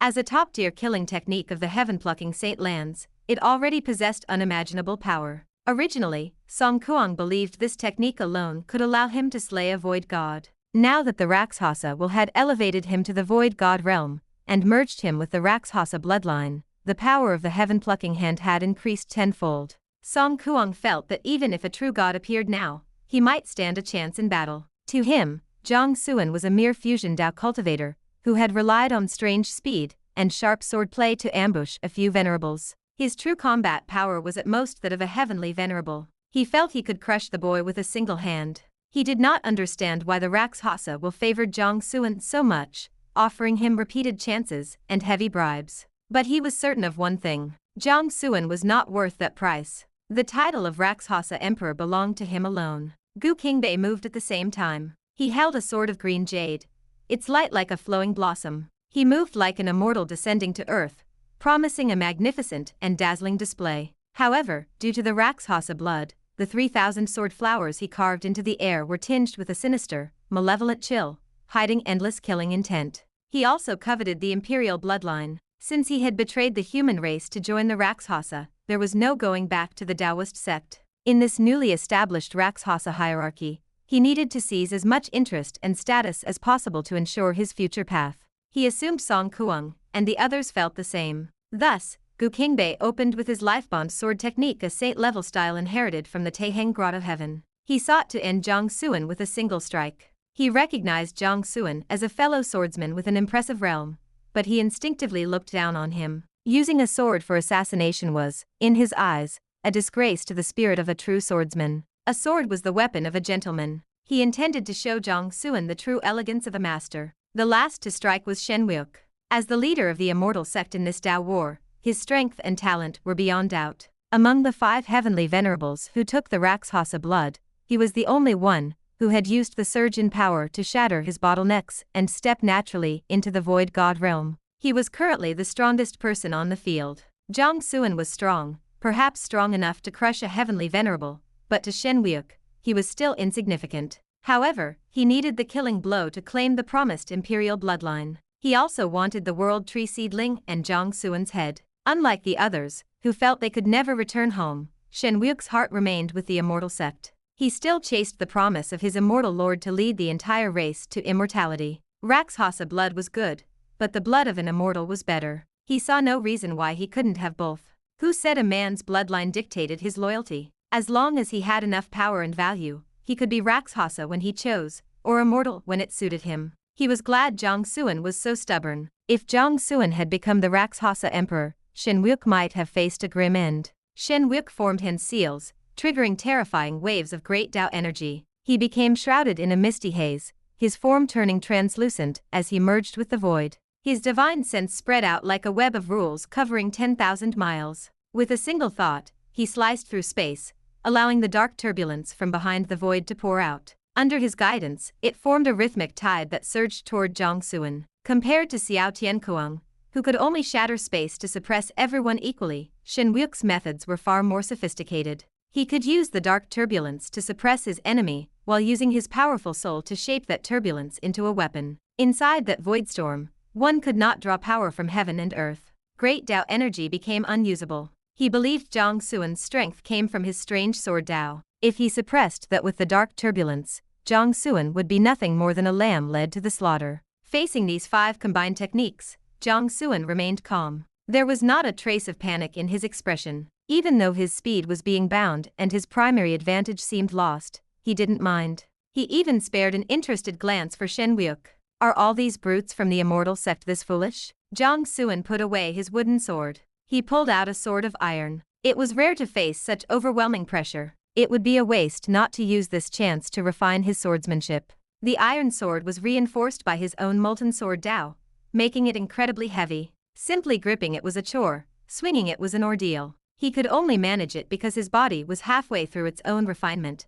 granting him immense physical strength. Without that, he wouldn't even be able to lift the weapon. The weight made his movements dozens of times slower than usual. He met Song Kuang's heaven-plucking hand with his physical body. The air shook with a series of thunderous booms. His body, protected by the Jiang bloodline, the indestructible lightning form, and the mountain god technique, vibrated violently. The vast primordial energy flickered, and ancient lightning runes shattered one by one. The crimson barrier formed by his bloodline dimmed significantly. Yet, the terrifying energy of the heaven-plucking hand was completely ground down. He had blocked it. Several cracks appeared on Jiang Xuan's skin, flickering with blood. But the injuries were clearly not severe. How is this possible? Song Kuang's pupils shrank as he cried out in shock. His proudest saint-killing technique had barely broken through the boy's physical defenses. How could a fusion Dao cultivator possess such a body? Jiang Xuan ignored him. While tanking Song Kuang's blow, he labored to swing the iron sword toward the incoming Sima Xing. A chilling sword chi met the silver dragon spear astral. The air hummed. The sword chi and the silver dragon shattered together. Sima Xing's expression didn't flicker. Having closed the distance, he swung his spear down in a massive arc. The silver dragon reappeared, rolling with malevolent energy. Jiang Xuan struck back. This time, the sword chi changed. It became scorching and violent, like a sun hanging in the sky. The Great Sun Sword Chapter. Previously, while melting down his Sword Dao, he had to forget every technique and inheritance he had ever learned. He had relied purely on the essence of the sword and extreme speed. But now that his Sword Dao was successfully refined, every technique he had ever known belonged to him again. He could use them at will. He had refrained until now only because he hadn't needed them. With the heavy iron sword providing more resistance, he had to get serious. The 13 moves of the Great Sun Sword chapter usually required deep personal realization. But since he had already forged his own Sword Dao, the chapter was now as if he had created it himself. He skipped the tedious process of meditation. The Great Sun Sword Chi slashed out, instantly vaporizing the Silver Dragon Spear Astral. It didn't lose momentum, carrying its terrifying killing intent straight towards Sima Xing. Sima Xing's face paled. He instinctively activated a defensive True Divine artifact, while retreating frantically. The sword Chi collided, and the defensive artifact shuddered violently. The resulting energy shockwave slammed into Sima Xing's chest. He coughed up a mouthful of blood, his body trembling. One sword strike had wounded a void god. Chapter 460. Teaching me swordplay? You aren't worthy. Jiang Xuan intended to press his advantage and finish his opponent's life, but the lethal strikes from the other three had already arrived. He was forced to retreat rapidly, turning his focus toward Gu Qingbei. A hum echoed as their sword chi collided. Defending in haste, Jiang Xuan felt the strain and was pushed back 100 feet. Gu Qingbei, however, remained standing firm, his posture elegant and composed. That is not how you use a sword. Gu Qingbei looked at Jiang Xuan with cold indifference. He spoke with an air of immense arrogance, his brow furrowed with disdain. Jiang Xuan paused. He was using it wrong? The phrase sounded so absurd he couldn't help but laugh out loud. In all my life, this is the first time someone has tried to teach me how to handle a blade. Jiang Xuan looked at Gu Qingbei with genuine interest, his voice dripping with mockery. I have to say, you certainly have courage. Gu Qingbei frowned, unable to understand why Jiang Xuan could laugh in such a situation. He didn't dwell on it, closing the distance once more. He swung his blade in a horizontal arc, sending out a wave of sword chi that spanned 1,000 feet. 10,000 sword flowers bloomed in its wake, the sharpness of his path slicing through the laws of the void. Regardless of its power, one had to admit the strike was magnificent and stylish. This was perhaps why many pursued the path of the sword. Every move was designed to catch the eye, making it the perfect choice for showing off. Remember my name, Gu Qingbei. His voice was cold, carrying the tone of a superior being. It is a pity your fate is sealed and you must fall by my hand. Otherwise, I wouldn't mind giving you a few pointers. Jiang Xuan smiled. It was a bright, radiant smile. He felt no anger or coldness. On the contrary, he found it quite entertaining. It had been a long time since he had encountered such a fool, and he almost found it nostalgic. Life was always better with a bit of amusement. I look forward to your guidance. Jiang Xuan happily played along with the act. He even went as far as tanking the divine techniques of Qi Xiaoming and Shen Wuke with his physical body just to raise his iron sword against Gu Qingbei. With one strike of Great Sun Sword Qi, he vaporized the thousands of sword flowers. Dragging his heavy iron sword, he took the initiative to strike back. His swing was incredibly slow. Is your speed so suppressed that even your sword has become sluggish? Gu Qingbei flickered through the air, easily dodging the strike. He shook his head and laughed. Your fundamentals are far too poor. Right. You couldn't be more correct. Jiang Xuan laughed in agreement. At the same time, he thrust his left fist forward to meet Song Kuang, who was attacking again with the heaven-plucking hand. He activated the Mountain God technique, reinforced it with the indestructible lightning form, and merged with his lightning avatar. A single punch erupted with thousands of bolts of lightning, transforming into an eternal prison of thunder. The collision neutralized Song Kuang's technique once more. Jiang Xian's right hand, still dragging the iron sword, swung at Gu Qingbei again. 1 strike, 2 strikes, 3 strikes. He unleashed 3 consecutive blows, the Great Sun Sword Chi stacking until it transformed into a brilliant, scorching sun that smashed toward Gu Qingbei. Gu Qingbei narrowed his eyes, showing a hint of caution. He admitted honestly, this strike is not bad. He instinctively channeled his sword path, adding its sharp power to his blade, and triggering the full strength of his true divine weapon. He slashed back, creating a burst of light that spanned 10,000 feet. The sword chi seemed to tear the sky apart, masking every other light in the world. Chaos erupted as the clashing energies shredded the void, birthing an endless darkness. Gu Qingbei stood with his sword in the center of the gloom, his robes fluttering in a display of peerless style. He had reached the peak of his aesthetic performance. In contrast, Jiang Xian's brilliant sun was swallowed by the enemy's sword chi. The power of Gu Qingbei's sword path surged forward, invading Jiang Xian's body. Deep, muffled booms resonated from within Jiang Xuan's chest. However, his mastery of the sword was levels beyond anything Gu Qingbei could imagine. The invading energy caused only a brief moment of turbulence before being entirely consumed and neutralized. Unfortunately, the iron sword in his hand was mere common metal. Even with the reinforcement of his sword path, it could not withstand such a violent clash of energy. With a crisp snap, the iron sword shattered into pieces, scattering across the earth. As a swordsman, you cannot even protect your own blade. You are utterly unqualified.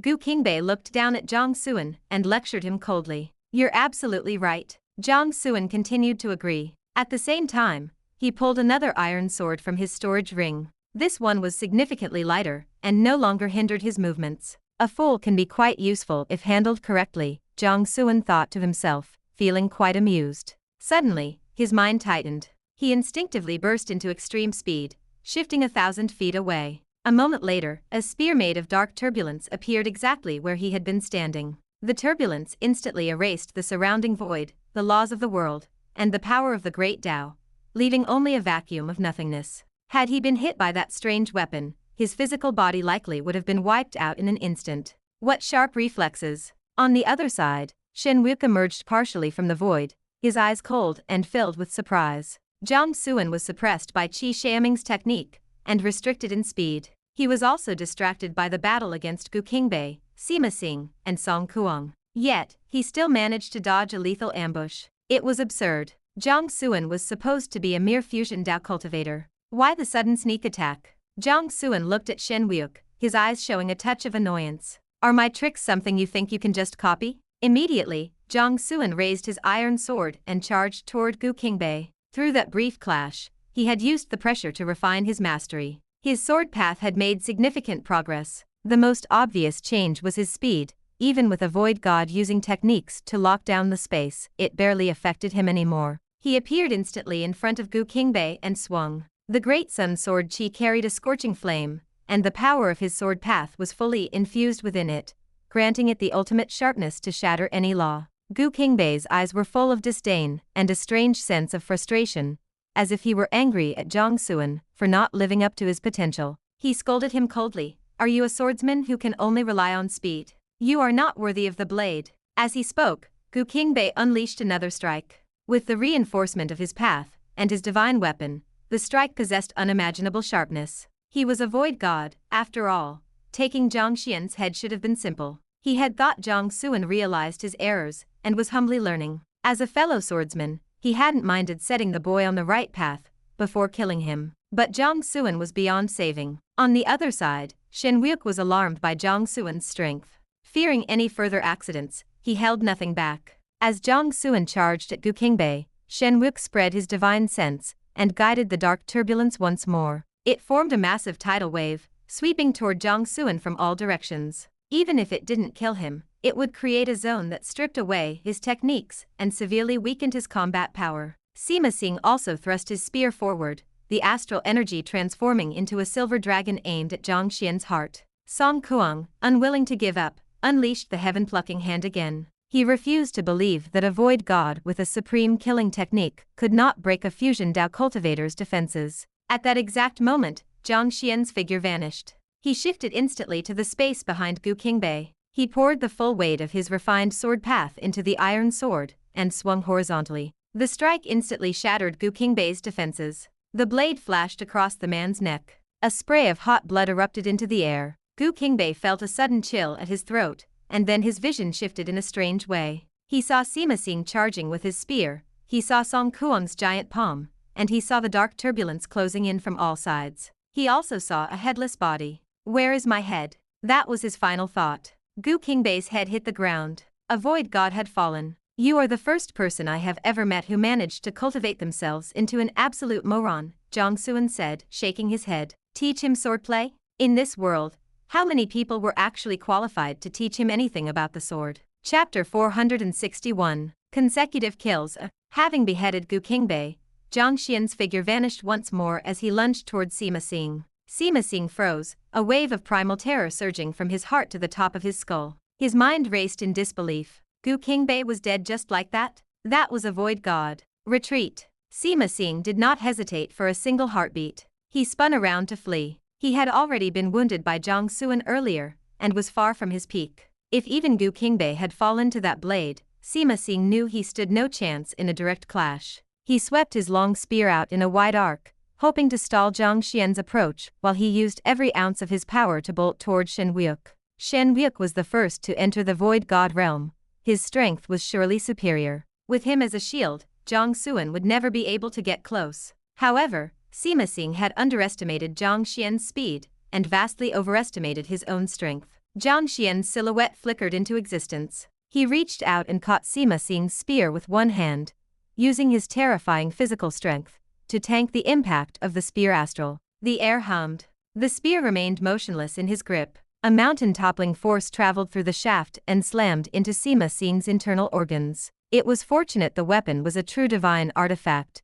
Otherwise, Jiang Xian's grip would have reduced it to dust. Sima Xing's face twisted in horror. What kind of body is this? Aren't you supposed to be a sword cultivator? Sima Xing screamed in a mix of fury and fear. Do you have some kind of prejudice against sword cultivators? Jiang Xuan gave a faint smile. His left hand tightened on the spear, yanking Sima Xing back to halt his escape. His right hand swung the iron sword. Reinforced by the power of the Sword Dao, the blade sliced through the defensive barriers of Great Dao energy, as if they were paper. Blood sprayed into the air. The terror in Sima Xing's eyes faded into a hollow stare as his head was sent flying. His light went out in an instant. Another void god had fallen. Jiang Xuan did not pause. He tossed the captured spear aside and spun, unleashing a single strike that shattered Song Kuang's approaching heaven-plucking hand. Don't be in such a hurry. It is your turn now, Jiang Xuan said, his smile turning cold. His figure vanished again. Song Kuang watched Sima Xing's headless corpse plummet toward the earth.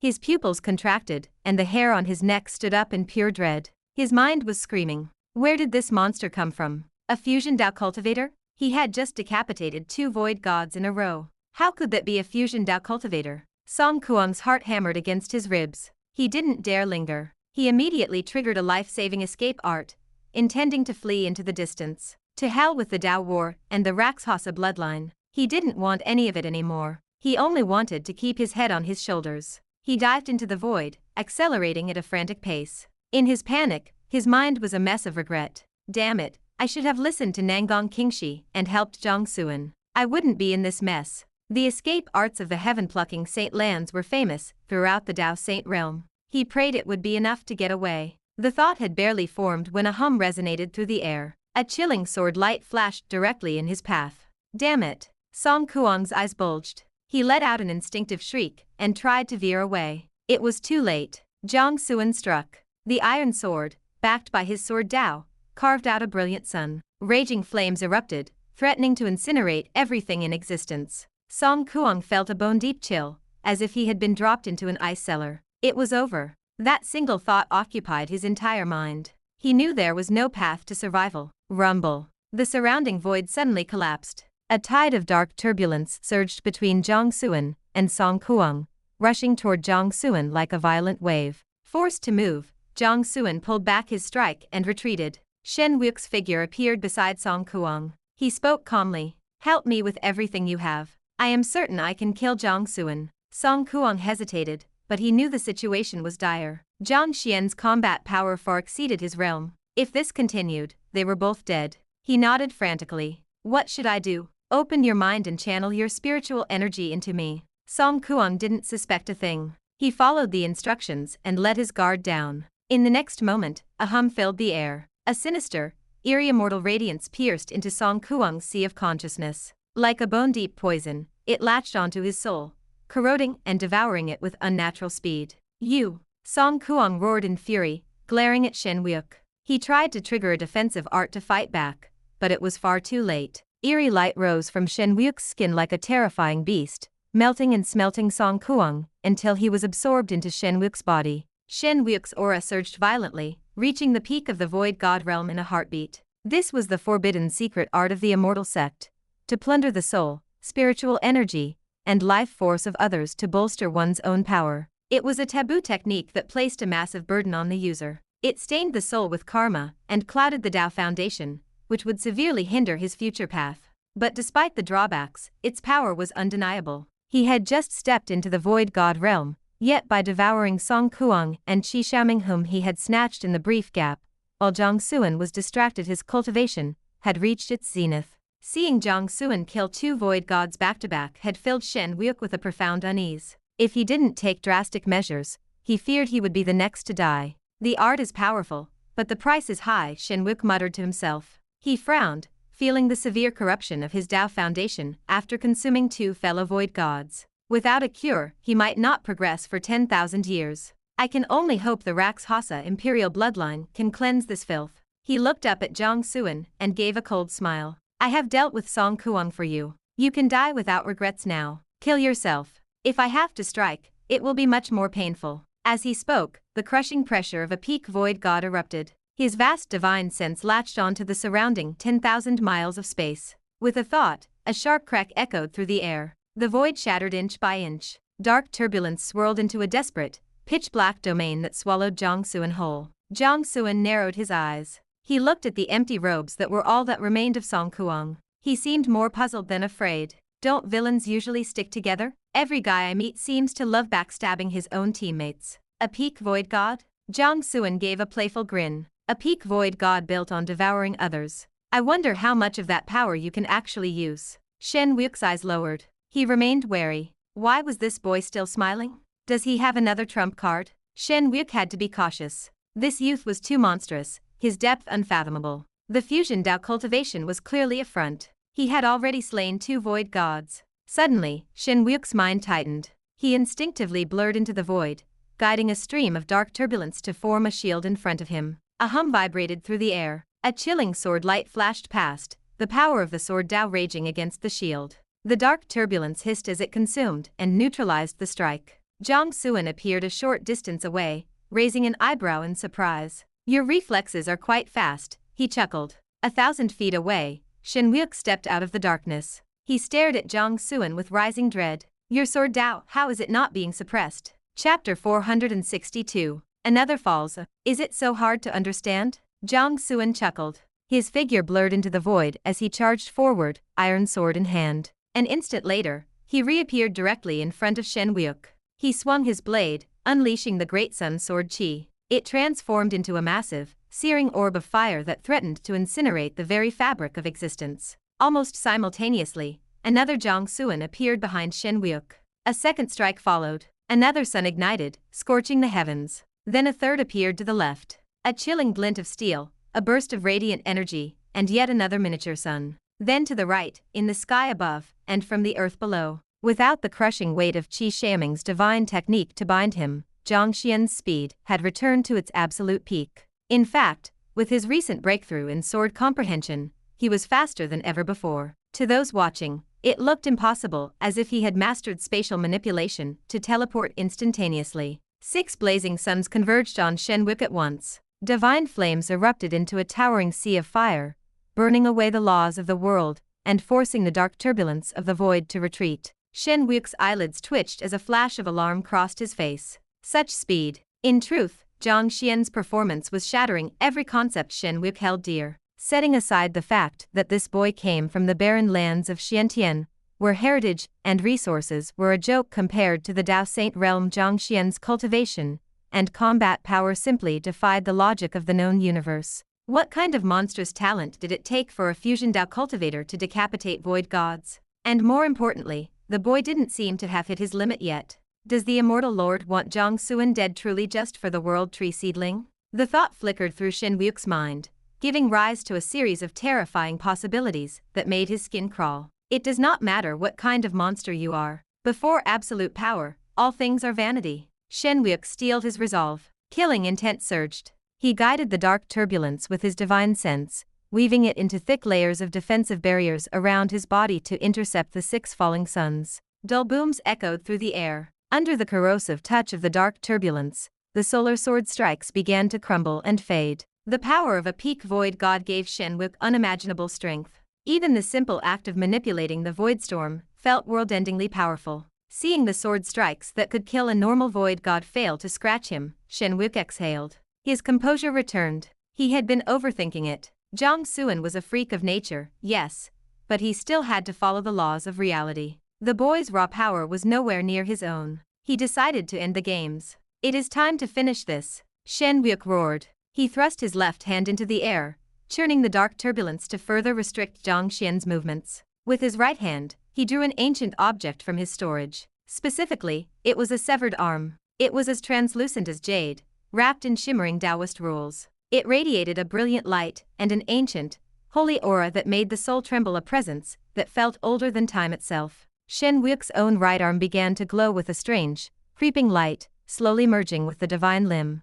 In that moment, a dim, ancient radiance eclipsed the light of the entire world. The Rakshasa realm, which the Heavenly Will had struggled to piece back together, fell into a strange, frozen stasis. It was as if time itself had stopped. The aura of a god. The Rakshasa Will narrowed his eyes in surprise. He had not expected Shen Wuke to possess a fragment of a divine corpse. With this, victory is certain, the Heavenly Will thought. He had been debating whether to possess Shen Wuke and intervene personally, even at a great cost to himself. Now he saw it would be unnecessary. No matter which god that arm belonged to, it was a divine remains. And a god, even the weakest among them, sits far above the divine realm. Shen Wuke's presence had transformed. Bathed in that dim, holy light and guarded by swirling Taoist runes, he looked every bit like a god descending upon the mortal world. He raised his right arm high. A strange, heart-wrenching sensation gripped everyone on the battlefield. It was the feeling of suffocating under an impossible weight. Even Jiang Xuan, who had just cut through the dark turbulence, felt a jolt of alarm. It felt as if his very life was being squeezed in someone else's palm. Shen Wuke looked down at Jiang Xuan like a deity judging an ant.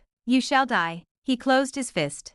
Thousands of Taoist rules converged into his palm, forming a spear of pure law. He released it. The spear erupted with unspeakable destructive power as it flew toward Jiang Xuan. Space shattered inch by inch in its wake. The dark turbulence poured out again like a rising tide. Shen Wuke used his divine sense to steer that tide into a dark domain, binding Jiang Xuan in place to ensure the spear would nail him to the spot. The scent of annihilation hit Jiang Xuan, making his scalp tingle. It was a primal, instinctive reaction. This attack was dangerous. In terms of raw power, it far exceeded the void gods he had just slain. Even with his strength, he felt the cold touch of mortality. Jiang Xuan's eyes lit up. This was exactly what he wanted. He had played along with these fools for two reasons. First, to buy time for Shen Yuan to wake the seal. Second, he wanted the pressure. He wanted to force himself to grow. The feeling of refining his Sword Dao between life and death at the underworld capital was still fresh in his mind. Having experienced that rapid ascent,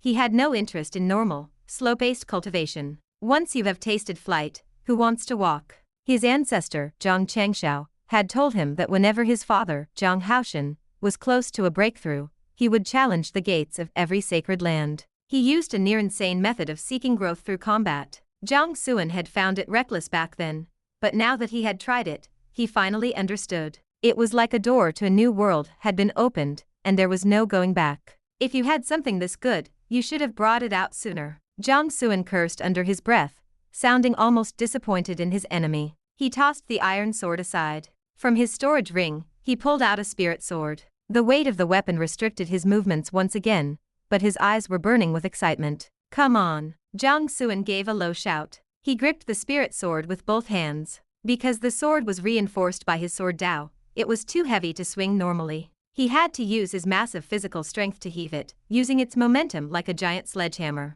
A sword astral 1,000 feet long erupted, carrying the infinite sharpness of the sword. Boom, boom, boom. The dark turbulence controlled by Shen Wuke's divine sense exploded and scattered, but the spear of law was already there. The sensation of death wrapped around him. Jiang Xuan grew cold, his soul jumped, and his body trembled uncontrollably. This is it. Jiang Xuan laughed. In this moment between life and death, everything in his vision slowed down to a crawl. His mind became unnaturally sharp and active. He felt a surge of adrenaline and pure joy. He could feel his blood racing through his veins like a roaring river. His body breathed with a powerful rhythm, like the beating of a great drum. His soul was screaming in silence. And then, he felt that a hidden talent for the sword that he had never touched before was being stirred. It was waking up. It was an abstract feeling, but in his mind, it took a physical shape. It was like a prehistoric beast that had been sleeping since the dawn of time, had finally ended its long, boring nap and slowly opened its eyes.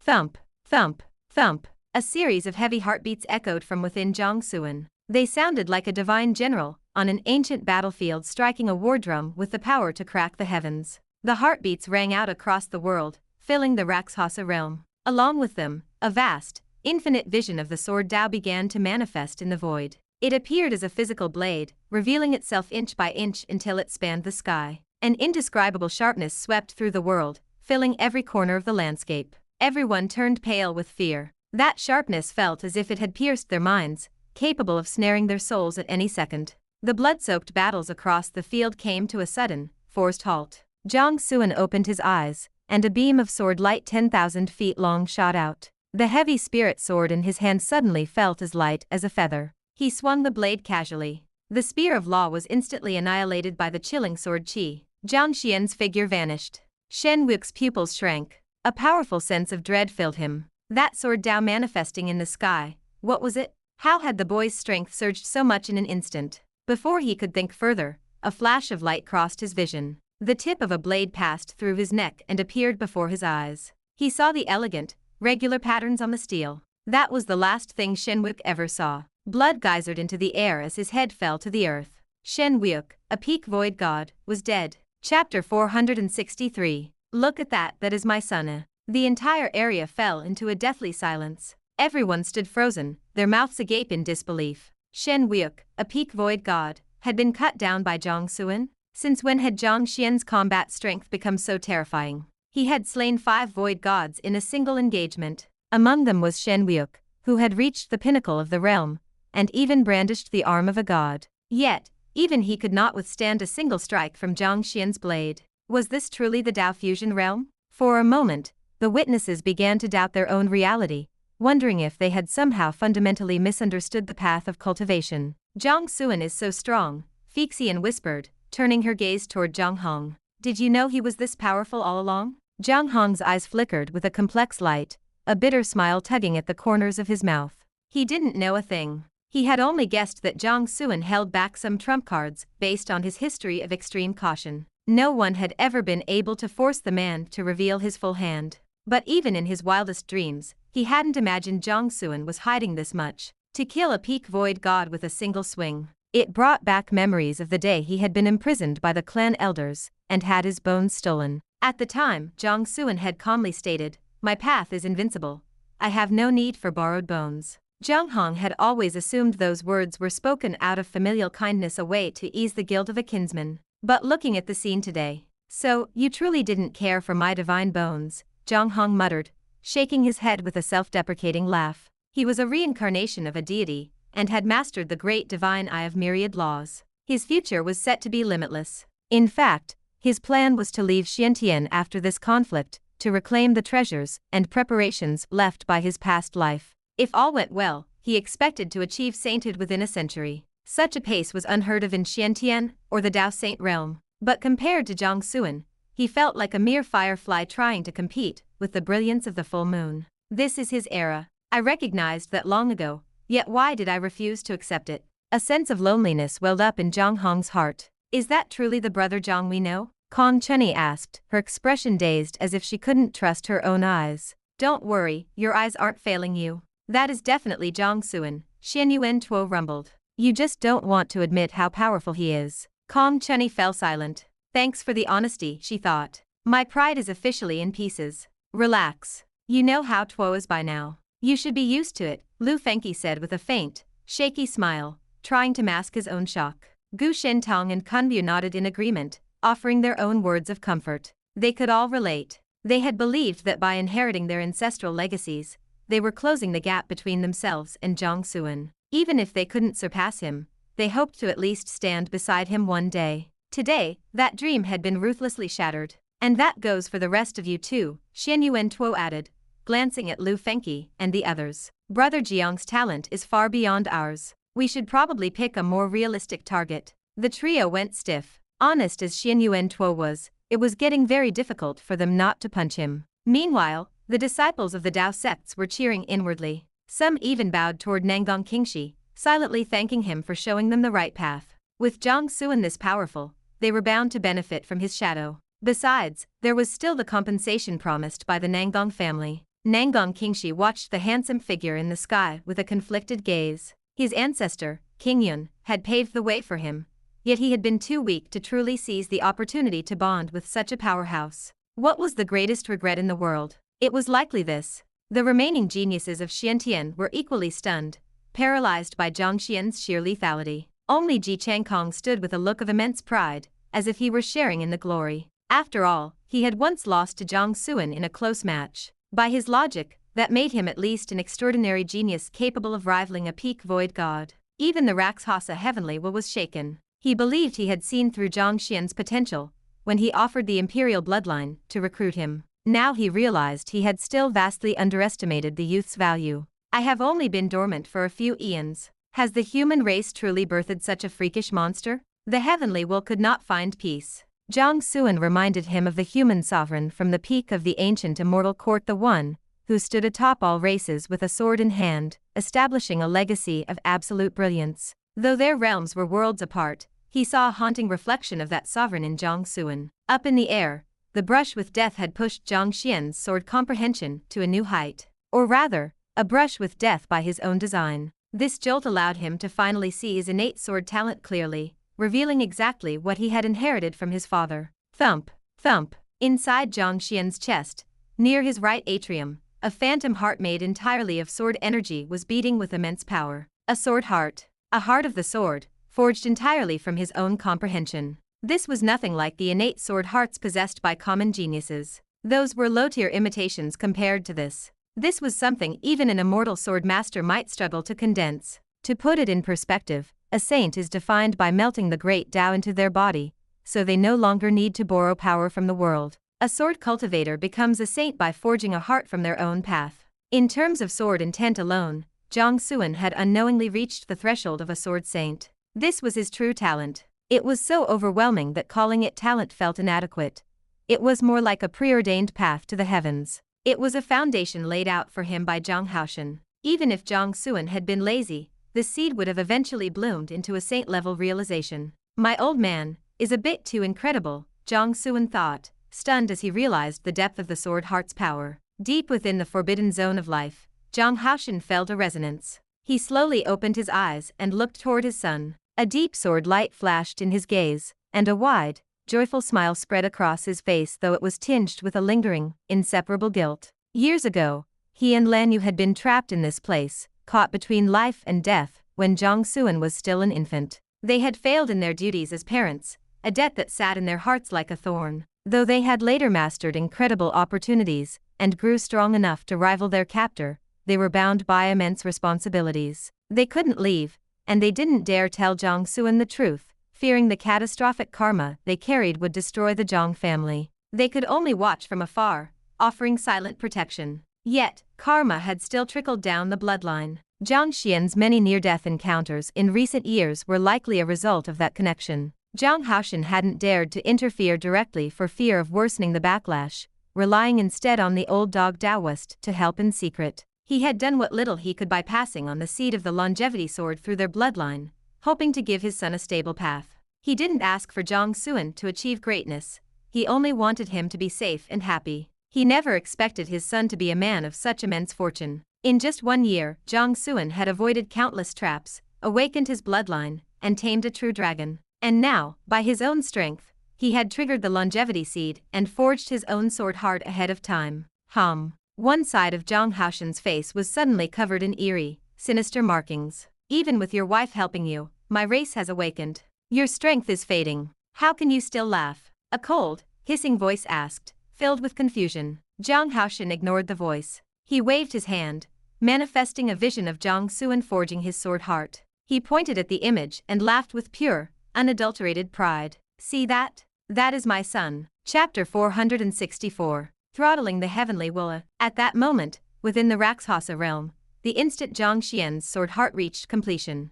The Rakshasa realm trembled violently. The Rakshasa continent, already riddled with cracks, shattered instantly. The landmass broke apart, sending fragments flying, as it reverted into a scattered field of floating debris. But that was a secondary concern. The most striking sight was the colossal sword spanning the firmament. It had fully solidified into a physical entity, breathing out sword light that made the heart skip a beat. Then, strands of majestic sword chi seeped from the very fabric of the void, surging into the giant blade to sharpen its edge even further. This sword chi shimmered with a mysterious yellow hue, radiating a sacred aura. It was the sword chi of the Xianyuan sword. Finally, the sky collapsed. Streaks of incredibly profound ancient seals emerged from the depths of the void, weaving into a vast net that draped over the world. It descended slowly from the heavens, as if intending to envelop every single thing within this domain. Are these the seals laid down by the Xianyuan human emperor? The Rakshasa Heavenly Will's pupils shrank, and a tidal wave of shock crashed through his mind. Had Xianyuan already completed the sacrifice and successfully awakened the seals? The Heavenly Will instinctively looked toward Xianyuan. At this very moment, Xianyuan opened his eyes. His body, withered like a dried corpse, had become semi-translucent, but it was no longer burning. He had clearly been forced out of the sacrificial state. Xianyuan looked on with utter amazement, his face filled with disbelief. He had not finished the sacrifice, so how had the seals been awakened ahead of schedule? Seeing this, the Rakshasa Heavenly Will was stunned and filled with panic. If Xianyuan had not completed the sacrifice, why had the seals appeared? As soon as the thought rose, the answer followed. Could it be Jiang Xuan? Has this boy been chosen by the will of humanity? Is he this era's? The Heavenly Will's eyes contracted sharply, flickering with a terrifying realization. That shock was immediately replaced by a chilling, murderous intent. He could never tolerate a human revival. He certainly could not allow another human emperor to emerge.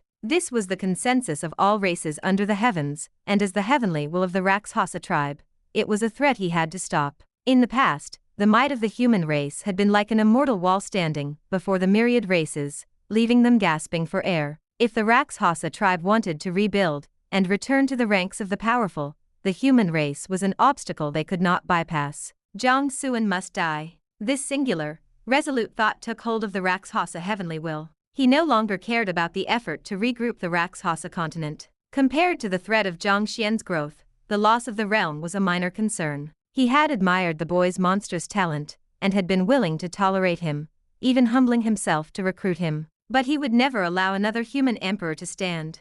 Die. The Heavenly Will let out a low, furious roar. The net of rules covering the Rakshasa realm constricted rapidly. Everything fell under his absolute control, allowing him to wield the supreme power inherent to a heavenly will. A thunderous divine voice rolled down from the sky. Within the net of rules, endless lightning was born. It gathered and stacked at high speed, brewing into streaks of ultimate heavenly punishment that carried an aura of soul-shaking destruction. And he did not stop there. The Heavenly Will's killing intent burned like a torch. He infused the heavenly punishment with the power of a heavenly will, energy that could rival the supreme power of a saint. This power quickly manifested into terrifying phantoms. Dozens of hideous, formidable god and demon shadows stood tall in the sky. Using the Heavenly Will's power, they manifested their innate divine abilities, radiating thick clouds of baleful energy and limitless killing intent. 100 thunder dragons circled and roared, bringing with them the ultimate destruction of lightning. Phantoms of the 4 symbols, the 5 element heavenly fires,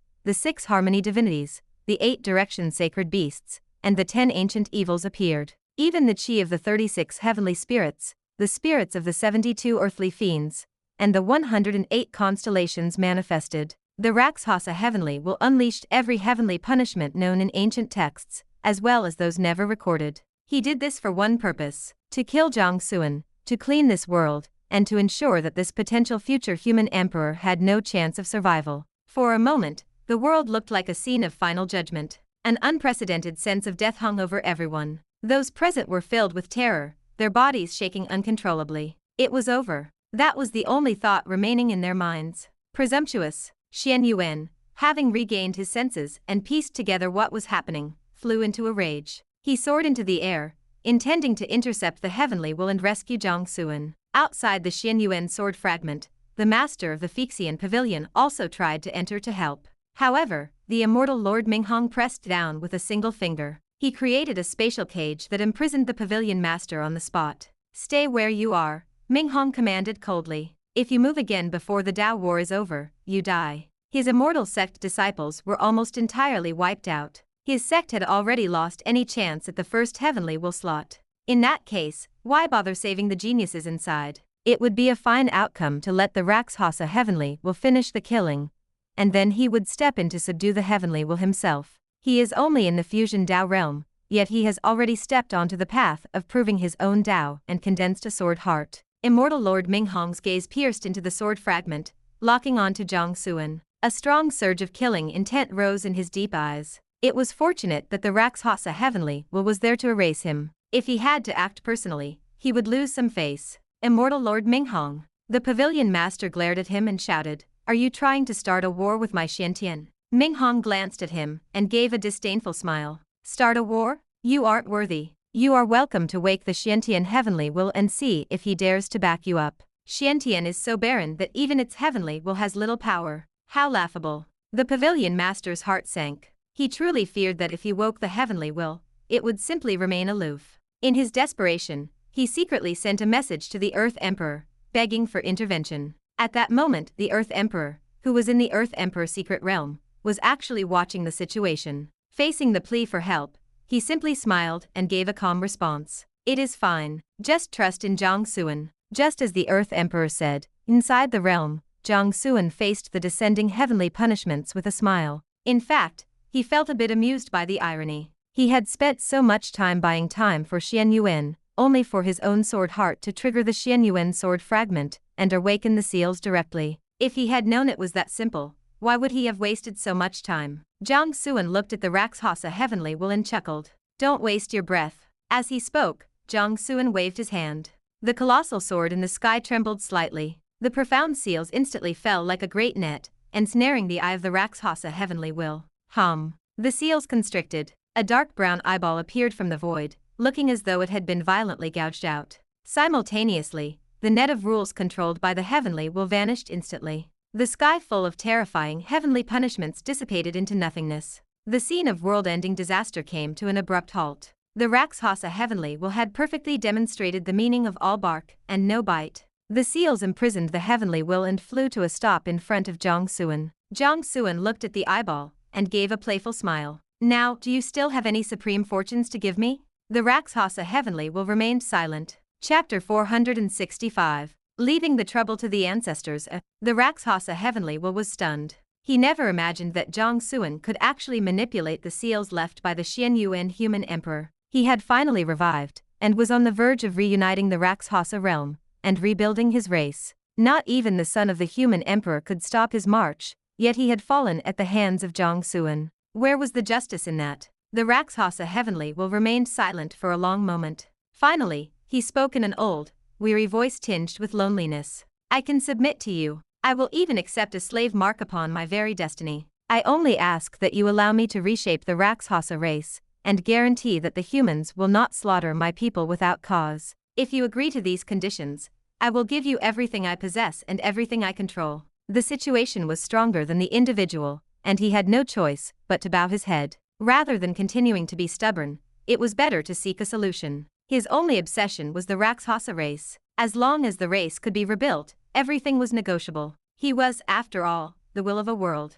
He held countless secrets of the great Tao, opportunities, and treasures. For Jiang Xuan, this was a fortune that could not be ignored. He believed the youth would surely consider his proposal. After all, who would think they had too much wealth? Jiang Xuan shook his head and laughed. "You seem to take yourself much too seriously." The pupils of the Rakshasa Heavenly Will shrank as a powerful sense of unease washed over him. At that moment, Jiang Xuan summoned the life spirit. "Eat him. Get me as much life divinity as you can." "You got it." The life spirit beamed with joy. "Don't you worry, master. Old Green here is like a prize ox. I take in the grass and give out the finest milk." Then, before the wide-eyed shock of the Rakshasa Heavenly Will, a green turtle rapidly expanded in size and swallowed him whole in a single gulp. He was a Heavenly Will. Even if imprisoned by a seal, his life grade was immense. There were very few in this world who could actually kill him, even when the Xian Yuan human emperor struck him down, had he not eventually revived. But today, his understanding of reality was broken once again.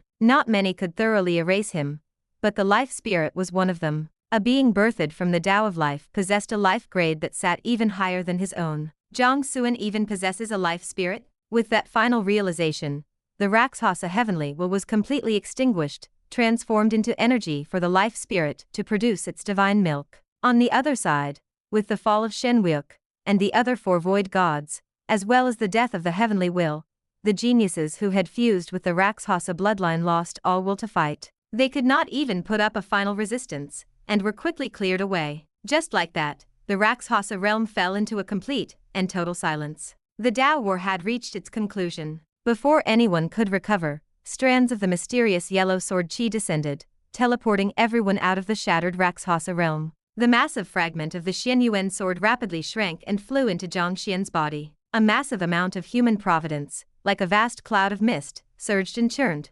radiating a majestic and holy aura. Clearly, the providence carried by Jiang Xuan had once again seen a terrifying increase. Standing in the void, the immortal Lord Minghong stared fixedly at Jiang Xuan, his murderous intent completely undisguised. The pavilion master of the Phyxian pavilion grew anxious, and was about to wake the heavenly will, but at that moment, Minghong turned and departed through a temporary spatial tunnel. This left the pavilion master confused. Why had the immortal lord not struck? Within the Earth Emperor's secret realm, the Earth Emperor gave a cold smile, and withdrew his gaze. He stood up and entered his vegetable garden, beginning to clear away damaged leaves and pests. "Wait, village chief, don't you usually leave the bad leaves and pests alone?" a passing villager asked in surprise. The Earth Emperor chuckled. "Times are changing. This old man has to keep up with the pace. Greetings, young king." Xianyuan approached and bowed to Jiang Xuan with his hands clasped. Lu Fengqi and the other four were stunned. Jiang Xuan had already achieved the status of young king? Only now did they realize why he could wield the human tablet, why the Earth Emperor favored him, and why everything else had happened. "No wonder we are not his equal," Lu Fengqi whispered. The others nodded in agreement, perhaps seeking a reasonable excuse to make themselves feel a bit better. "Give it a rest. Are we inferior to him only because he is the young king? Don't make excuses. Even if he weren't the young king, it wouldn't change the fact that we can't match him." Xianyuan Tuo rolled his eyes, being as honest as ever. He stepped forward to stand behind the elder Xianyuan and bowed. "Greetings, young king." The four others felt their tempers rise. Their fists were itching for a fight with Tuo, but they could only swallow their anger for now and settle the score with him later. They had to step forward and pay their respects. "Greetings, young king." The four suppressed their complex emotions and bowed respectfully. Born of the ancient human race, they had been raised with the revival of humanity as their personal responsibility. They would not claim to be perfectly selfless, but they held a sincere heart for their race and were willing to dedicate their lives to it. Since Jiang Xuan had been recognized by the will of humanity as the young king, they had no reason not to bow. Furthermore, his strength truly sat on a level far above theirs. They were completely convinced. "You honor me too much, elder," Jiang Xuan said as he helped the elder Xianyuan up with both hands. He then looked at the other five and waved them up with a smile.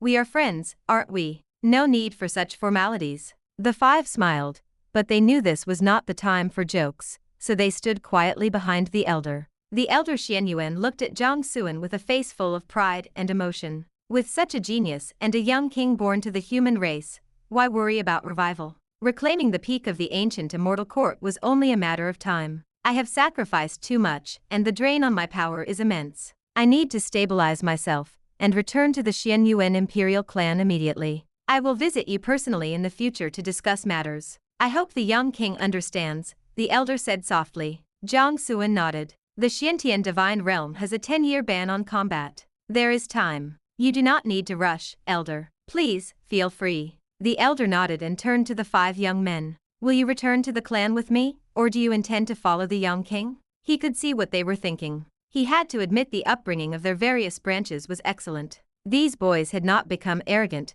because of their family backgrounds, and they were clever enough to build a relationship with Jiang Xuan. He knew that if he hadn't pointed it out, these boys would never have realized that Jiang Xuan held the status of young king. But their strength was still lacking. If they stayed by the young king's side now, they wouldn't be able to act as protectors. Instead, they would be a bit of a burden. The eyes of the five flickered. They understood the hidden meaning in the ancestors' words, and looked at each other with hesitation. They had originally intended to follow Jiang Xuan and explore the Dao Saint realm together. Now that they knew he was the young king, that desire was even stronger. But they had to admit the gap between them and Jiang Xuan was too large. He could kill a peak void god without effort, while they could barely challenge a venerable even with all their tricks. If they followed him now, they wouldn't be able to help, they would only get in the way. "Let us go back," Xianyuan Tuo said deeply. "We must digest our inheritances and increase our strength as quickly as possible. Only then will we have the chance to help Brother Jiang."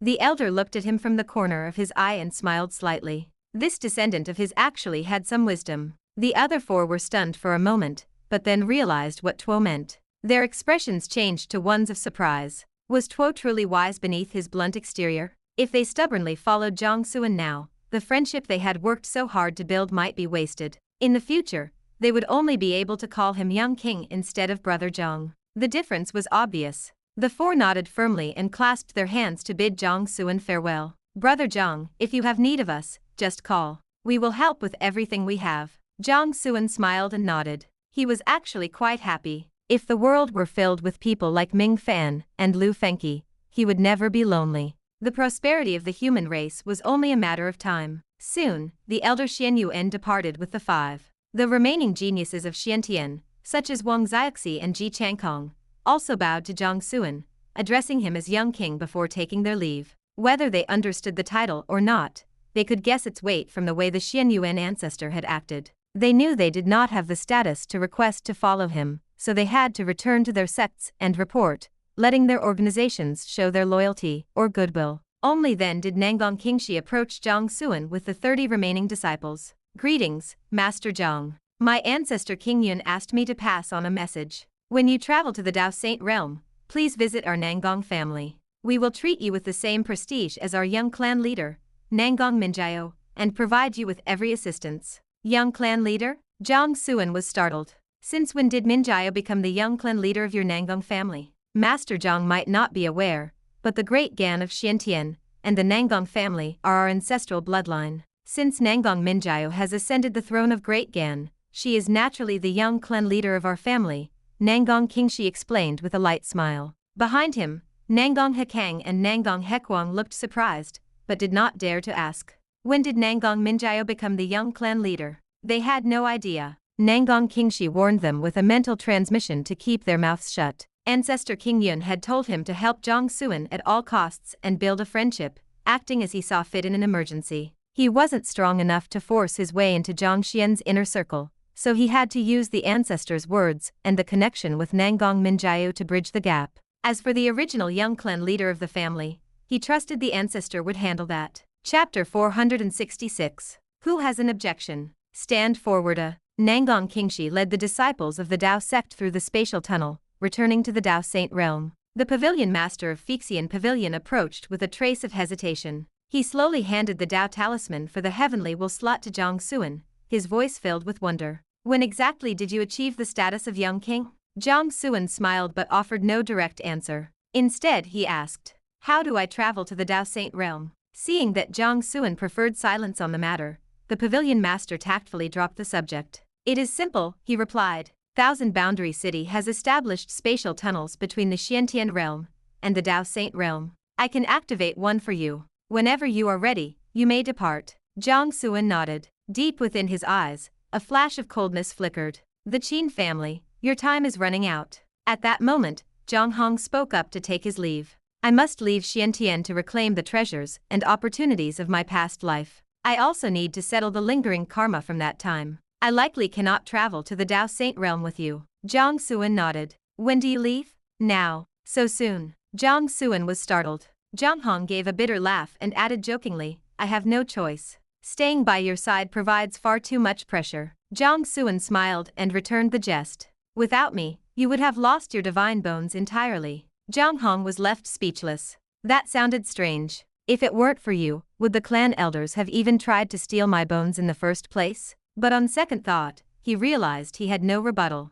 If that was a destined tribulation, and Jiang Xuan hadn't been there, his bones truly would be gone by now. The next time we meet, I hope to face you in a fair battle, Zhang Hong said solemnly, his eyes burning with fighting spirit. Rest assured, I will not give you that chance, Jiang Xuan chuckled. Zhang Hong laughed, neither confirming nor denying the possibility. On the other side, the pavilion master had finished giving his final instructions to Fixian. In truth, these instructions consisted of stuffing every last resource and treasure from the Fixian pavilion into her hands. Soon after, Zhang Hong and Fixian bid everyone farewell. The pavilion master opened the spatial tunnel, and they departed from Xiantian. Jiang Xuan watched them go with a hint of envy. He stood in silence for a while, lost in thought. A moment later, he summoned the Zhang family's celestial ship to return home. The matters here were finished. Once he made his final preparations, he would head for the Dao Saint realm. In the Dao Saint realm, within the Immortal Sect. Does Xiantian truly hide an existence above the divine realm? Immortal Lord Minghong sat high upon his celestial throne.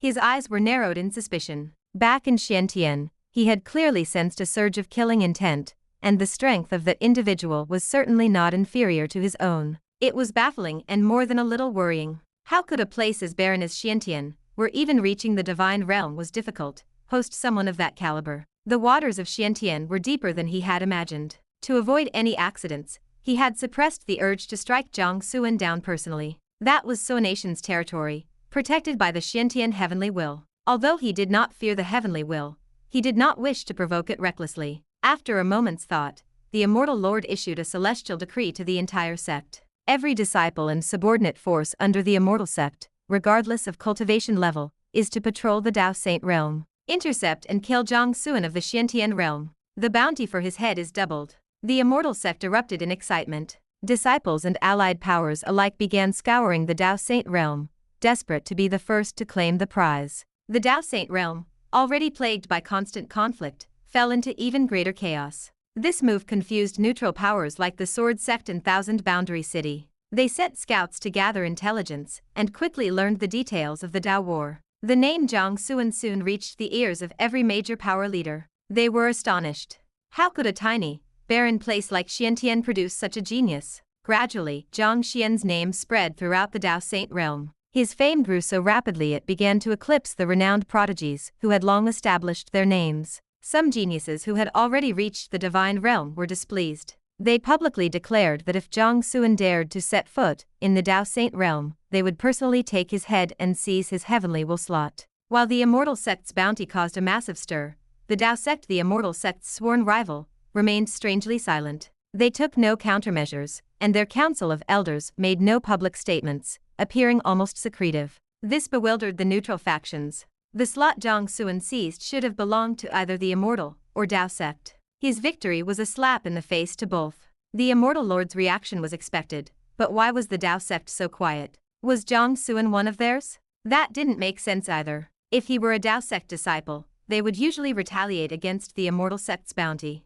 It is truly strange, many exclaimed. What they did not know was that the elders of the Dao Sect Council were currently behind closed doors, laughing themselves silly. Inside the Taking Dao Palace, the handsome 13th elder looked at the intelligence reports and couldn't help but exclaim in admiration, "Our young Dao Lord is truly fierce." The other elders nodded in agreement, their smiles stretching from ear to ear. Reading the reports felt like watching their own glorious future unfold. "Keep your mouths shut," the great elder warned, his expression stern despite the smile he couldn't quite hide. "Do not let a single word leak. The great Dao Lord intends to temper the young Dao Lord. We must not ruin things. You all know the consequences if we do." The elders straightened up and nodded solemnly. The second elder gave a mysterious smile and suddenly announced, "I have recently had a spiritual epiphany. I intend to go into secluded cultivation. Do not disturb me unless it is an absolute emergency." The others were stunned for a moment before the realization hit them.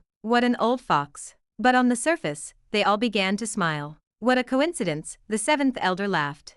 "I have also had some insights recently, and was just about to enter seclusion." "Me too, and me." In an instant, every elder except the great elder claimed they had an epiphany and needed to retreat. The great elder's face went dark. He cursed them inwardly. None of these people had made progress in 10,000 years, yet suddenly they all had epiphanies at the same time? Who were they trying to fool? However, he couldn't stop them. Seclusion was a good way to avoid prying questions and prevent accidental slips of the tongue. The only problem was that he would be the only one left to manage the entire Dao Sect. Was there no limit to how much they could work one man? At the Sword Sect, the Kingyun Sword Immortal was drinking and enjoying himself with the Sword Maniac. If not for the Sword Maniac's guidance, how could he have ever guessed Jiang Xian's background and status? He would have likely been arrogant and made an enemy for no reason. He certainly wouldn't have had the chance to let his own prodigy, Nangong Kingshi, follow Jiang Xuan as a retainer. The Nangong family's chance at this grand opportunity all stemmed from a single sentence from the Sword Maniac.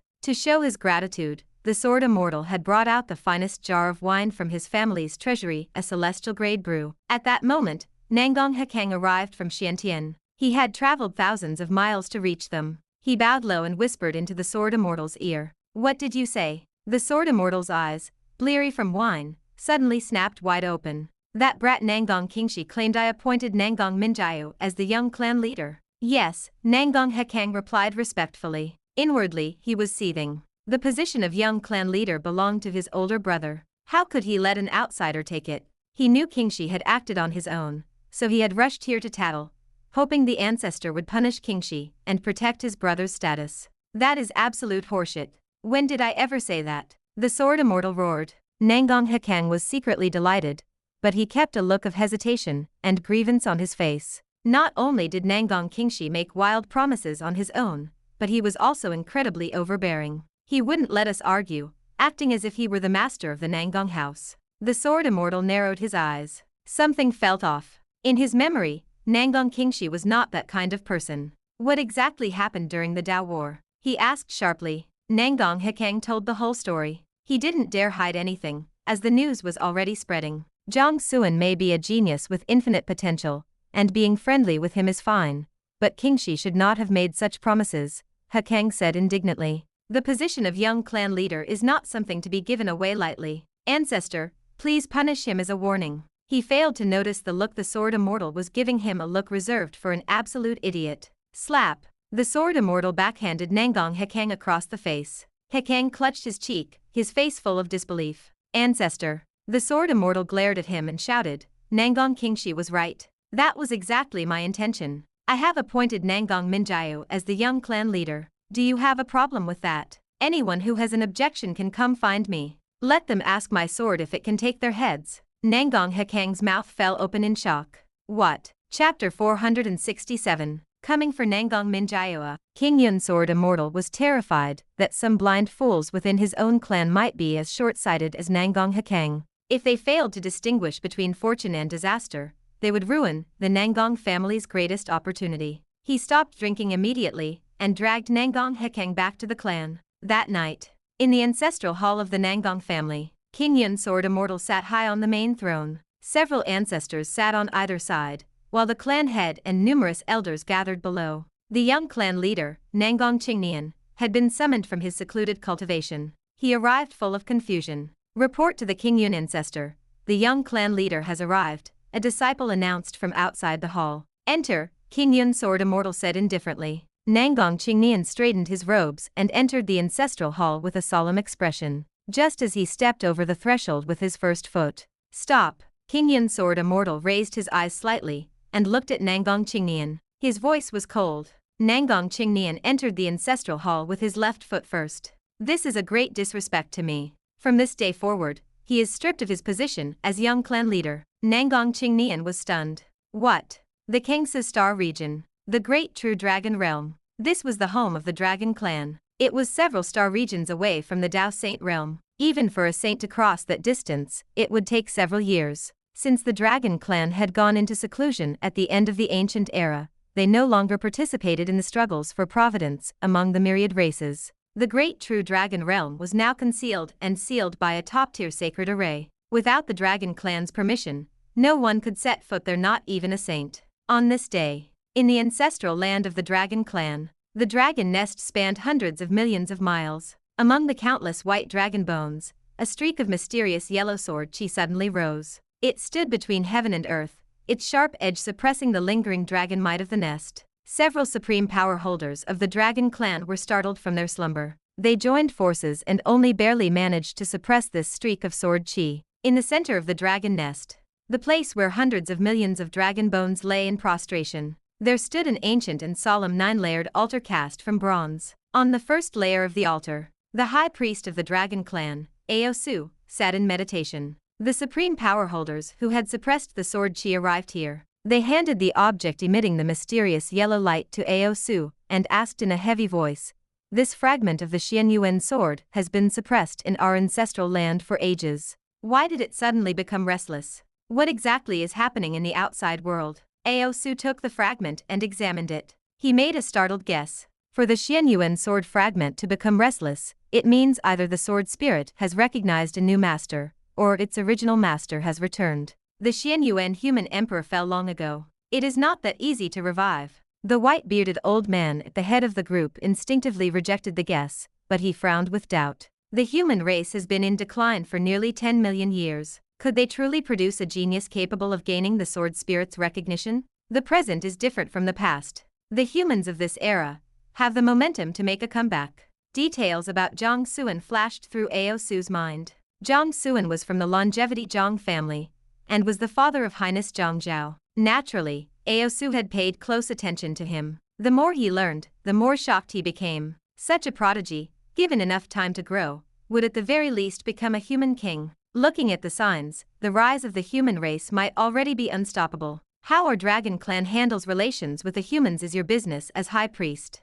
We will not interfere, the white-bearded old man said, waving a hand to end the topic. He looked toward the center of the altar, his voice showing concern. Is Her Highness's inheritance of the ancestral dragon's legacy still proceeding smoothly? Ao Su nodded. There are no problems for the time being. If nothing goes wrong, Her Highness will surely succeed. Hearing this, the white-bearded old man and the other supreme dragons showed excited smiles. Good. The day Her Highness succeeds will be the day our dragon clan returns to the heavens. Ao Su nodded, then remembered something. He looked hesitant. There seems to have been a change within the Phoenix clan. According to the news sent back, those of the Phoenix clan seem to intend to act against Nangang Minjiao. They want to force the Phoenix destiny memory she carries to usurp her soul. Should we take action? Nangang Minjiao? Her Highness's mother in name? The white-bearded old man asked to confirm. Yes, Ao Su nodded. She is Jiang Xuan's fiancée. Given the relationship between Her Highness and Jiang Xuan, she is indeed Her Highness's mother. Our dragon clan has always had a good relationship with the Phoenixes. Would it be inappropriate to interfere in their internal affairs? Another old man in a black robe asked hesitantly. If our clan wants to re-enter the world and compete for providence, the Phoenix clan is a power we cannot avoid. If we interfere now, we might face their hostility in the future. Ao Su nodded. That is also my concern. According to my intelligence, Nangang Minjiao's cultivation is only at the heaven origin realm. She is far from the divine realm. It is almost impossible for her to resist the erosion of the Phoenix memory within her destiny. Most likely, her body will be usurped by the memory, turning her into a vessel for the Phoenix to be reborn into the world. Once the Phoenix returns, the overall strength of the Phoenix clan will take a massive leap. With our current strength, I fear we cannot face them head-on. While Her Highness will likely inherit the ancestral dragon's legacy, she still needs time to grow. Ao Su looked at the white-bearded old man. If we weigh the gains and losses, and put the dragon clan's interests first, it is truly difficult to interfere.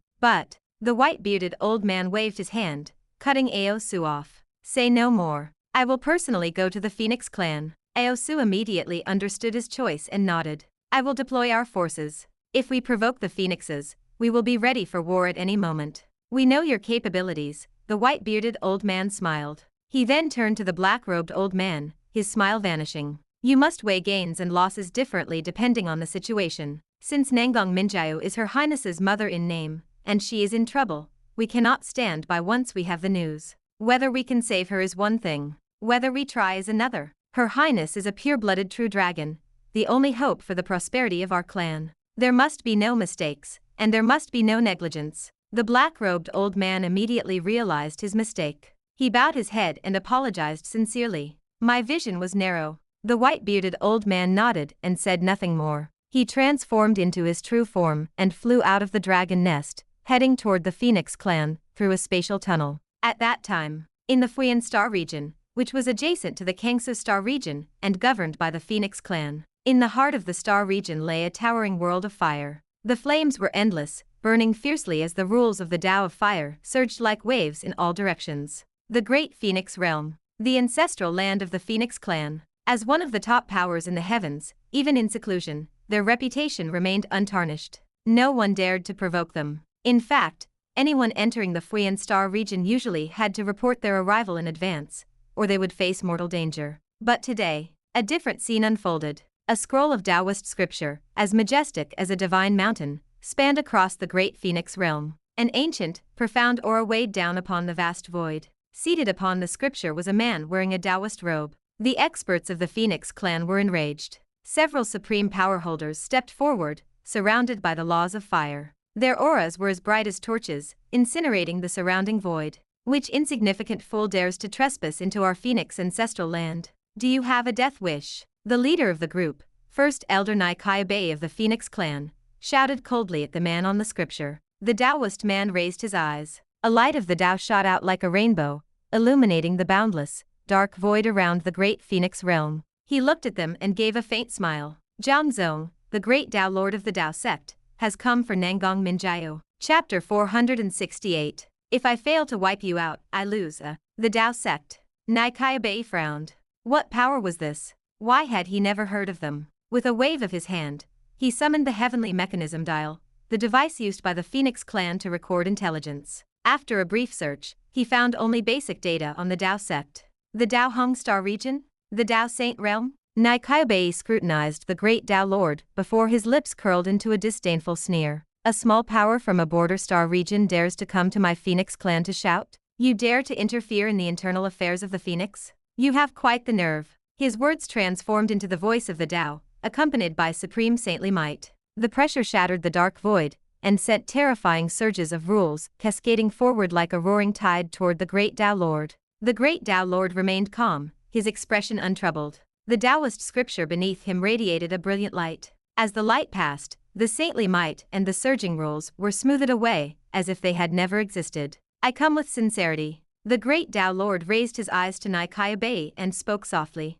Nangong Minjiao carries the Phoenix destiny. To call her a Phoenix reincarnation would not be an exaggeration. If she is allowed to digest the Phoenix memories and inheritance, her future will be limitless. It is not impossible for her to surpass the Phoenixes of old. Yet, you are so blinded that you attempt to subvert the natural order. You want the memories to usurp the host, turning Nangong Minjiao into a mere vessel, a hollow container for a past consciousness. It is utterly absurd. Even if you succeed, your Phoenix clan will gain nothing more than a puppet with memories, a humanoid weapon. The great Dao Lord explained the situation as clearly as possible, hoping to persuade the other side. The great era has arrived, and the calamities that will sweep the heavens are coming one after another. A mindless weapon will not be enough to return the Phoenix clan to the center of the galactic stage to compete with the strongest races. Helping Nangong Minjiao digest those memories and protecting her as she grows is the only true choice for your people. Bei lowered his gaze, his face darkening.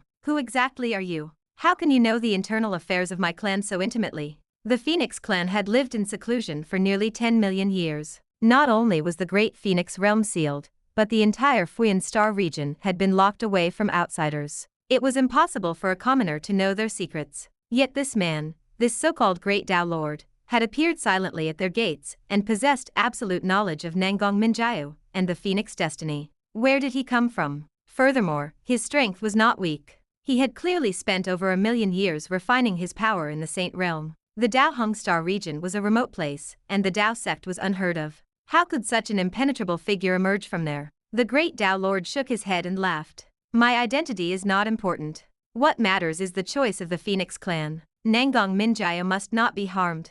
At the very least, she must not suffer because of your interference. Believe me, with the current strength of your clan, you cannot afford the price of her loss. Bei's expression changed instantly as fury flickered in his eyes. Are you threatening the Phoenix clan? The great Dao Lord shrugged. This is not a threat. On the contrary, I am looking out for your best interests. Presumptuous. Bei was enraged. How we conduct our business is not for you to dictate. He waved his hand, calling upon the Dao of Fire. A boundless sea of flames manifested, sweeping toward the great Dao Lord. Allowing the Phoenix memories to take over was a unanimous decision among the elders. How could they abandon their plans because of a few warnings from a stranger? What did he take the Phoenix clan for? The great Dao Lord sighed. So it must come to blows? To be honest, he did not want things to become ugly. With the calamity approaching, there was no benefit in making an enemy for no reason, especially since Nangong Minjiao's relationship with the clan was so delicate. But the Phoenixes were arrogant and stubborn. They would never listen to reason. He had no choice but to use forceful methods. He lightly tapped the scripture beneath him. The light intensified, birthing a vast divine ability, as he prepared to meet Bei's attack and trade blows. Just then, a roar echoed. A defiant, supreme dragon cry rang through the dark star system. The void shook violently, rippling with power. A golden dragon, 100,000 feet long, crossed the void and loomed over the space. Dragon might surged, intimidating everything in its path. The divine light shifted as the dragon transformed into a human shape. It was the white-bearded elder from the dragon clan. Both Bei and the great Dao Lord paused, turning their gazes toward him in surprise. Why was the dragon clan here? Aosuan, if you are not sleeping in your own lands, why have you come to the Phoenix clan? Nai Kayabei barked. He instinctively assumed Aosuan came with ill intent. I have come for Nangong Minjayo. Aosuan looked at Nai Kayabei and spoke firmly. Nangong Minjayo is the mother of our dragon clan's highness. She must not be harmed. At the very least, your clan shall not interfere or jeopardize her life. Otherwise, the phoenixes will find themselves at war with the dragons. Nai Kayabei was stunned. The mother of their highness? He had heard a little about the dragon clan's recent status. They had welcomed back a true dragon prodigy with an incredibly high bloodline purity, and were raising him to be the leader of their race. But was that not a dragon? What did that have to do with Nangong Minjayo? How could a human woman be the mother of a dragon? And how could she command enough respect to make Aosuan risk a total fallout between their two clans? Nai Kayabei sensed that something was very wrong. They had clearly underestimated Nangong Minjayo's background. He had conducted a superficial investigation, and found her to be the ruler of a tiny celestial empire in a remote, barren world. He had dismissed her as insignificant, and refused to believe her potential could ever reach the heights of the ancient phoenixes. That was why they had set their plans in motion. To the Phoenix clan, the return of the phoenix was their only chance to return to the pinnacle of the heavens. How could they place all their hope on a woman of lowly birth? But now, Nai Kayabei hesitated. He could ignore the great Dao Lord of the Dao Sect, but he could not ignore the voice of the Dragon Clan. Their two races had once been the strongest in the heavens, and their current territories were adjacent. They had a history of cooperation. In the future, they would need each other to survive the external threats of the cosmos. First Elder, how should we proceed? A phoenix expert whispered nearby, his face full of conflict. Should we stop the arrangements for Nangong Minjayo? Nai Kayabei fell into thought, torn by the weight of the decision. After a long silence, he seemed to make up his mind. His dark eyes sharpened as he looked at Aosuan. Our clans have always been on good terms, because we do not interfere in each other's internal affairs. If the Dragon Clan insists on forcing our hand today, then do not blame the phoenixes for being heartless. Aosuan, do not forget that this is the phoenix ancestral land. This is not your domain. The phoenix was too important. If they wanted to return to the peak, they had to rely on her. They could not sacrifice their future just because of a warning. Aoshian's face darkened. He stared at Nai Kayabei with cold eyes. Does this mean the Phoenix clan is willing to go to war with us? What if we are? Nai Kayabei huffed. Suddenly, a playful laugh rang out from the depths of the void. A war? How wonderful. I have always preferred to persuade people through etiquette and strength. Along with the laughter, a massive killing array rose through the void. It was an indescribable formation of profound and ancient restrictions. It spread out like a heavenly net, completely enveloping the great Phoenix realm. A chilling, slaughtering force surged like waves. The mere presence of this array caused the supreme power holders on the scene to pale. Their hearts turned cold. From the depths of the void, a young man dressed in simple hemp clothing walked forward with his hands behind his back. Behind him followed a young boy, who was only at the heaven origin realm. The young man in hemp stopped 1,000 feet away from the group. He looked at Nai Kayabei with a smile. Come then. I haven't fought in a long time, and my body is getting a bit rusty. Today, I will use your Phoenix clan to stretch my limbs. And don't say I am bullying you. If I fail to wipe out the great Phoenix realm today, I will consider it your win. Chapter 469.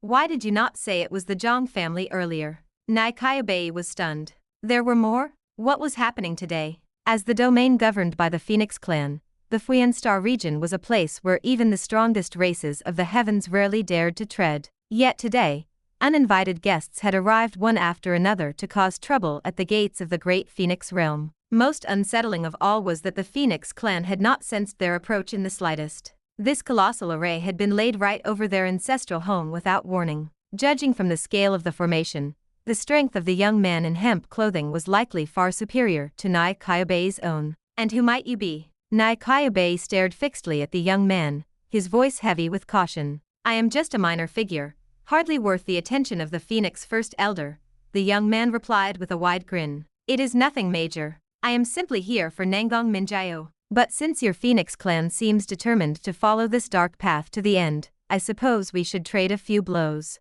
With a wave of his hand, the young man activated the array. The surging slaughter restrictions manifested as a sky full of malevolent energy. It looked like a natural disaster descending upon the world, a sight of absolute terror. The surrounding space began to collapse rapidly, causing countless great daos to sink and perish. Laws shattered and rules vanished. An indescribable force of annihilation was quickly erasing everything in its path. Nikaibei's heart turned cold. The power of this array was even more formidable than he had imagined. Wait! Nikaibei shouted. We can talk this over. The young man waved his hand again, halting the array. He looked at Nikaibei with a cheerful expression. You are ready to talk. We can talk, Nikaibei confirmed, letting out a silent sigh of relief as he nodded. Then let us talk. The young man acted with total disregard for formality. He sat cross-legged amidst the turbulent void and looked at Nikaibei. The Phoenix clan may provide necessary cultivation resources, but you must not interfere with Nangang Minjayo's digestion of the Phoenix memories. Whatever the outcome may be, it is her destiny. How does the Phoenix clan feel about this? Nikaibei's eyes flickered. He was filled with doubt and shock. Nangang Minjaya came from humble beginnings. Where did she get such powerful backing? First, it was the great Dao Lord of the Dao Sect. Then Ao Suan of the Dragon Clan appeared in person. Now, even this mysterious young man in hemp had come specifically for her. He could not understand it, and his heart was heavy with hesitation. For the sake of the Phoenix clan's future, he would not fear making an enemy of the Dragon Clan. But this young man in hemp made him feel a genuine sense of dread. He simply could not see the depths of the youth's power. Seeing the elder's hesitation, the young man shook his head and laughed. Believe me, for the Phoenix clan, this is a guaranteed profitable deal. Regardless of whether Nangang Minjayo successfully digests those memories, your clan will gain 2 steadfast allies when you eventually return to the heavens. My longevity Jiang family is one, and I believe the Dragon Clan will be the other. The young man looked toward Ao Suan. Though slightly surprised, Ao Suan nodded firmly. Regardless of the outcome, the alliance between the Dragon Clan and the Phoenix Clan will remain unchanged. But Nikaibei was no longer listening to Ao Xian's promises. He stared blankly at the young man in hemp, his voice trembling as he sought confirmation. Where did you say you were from? The young man smiled faintly.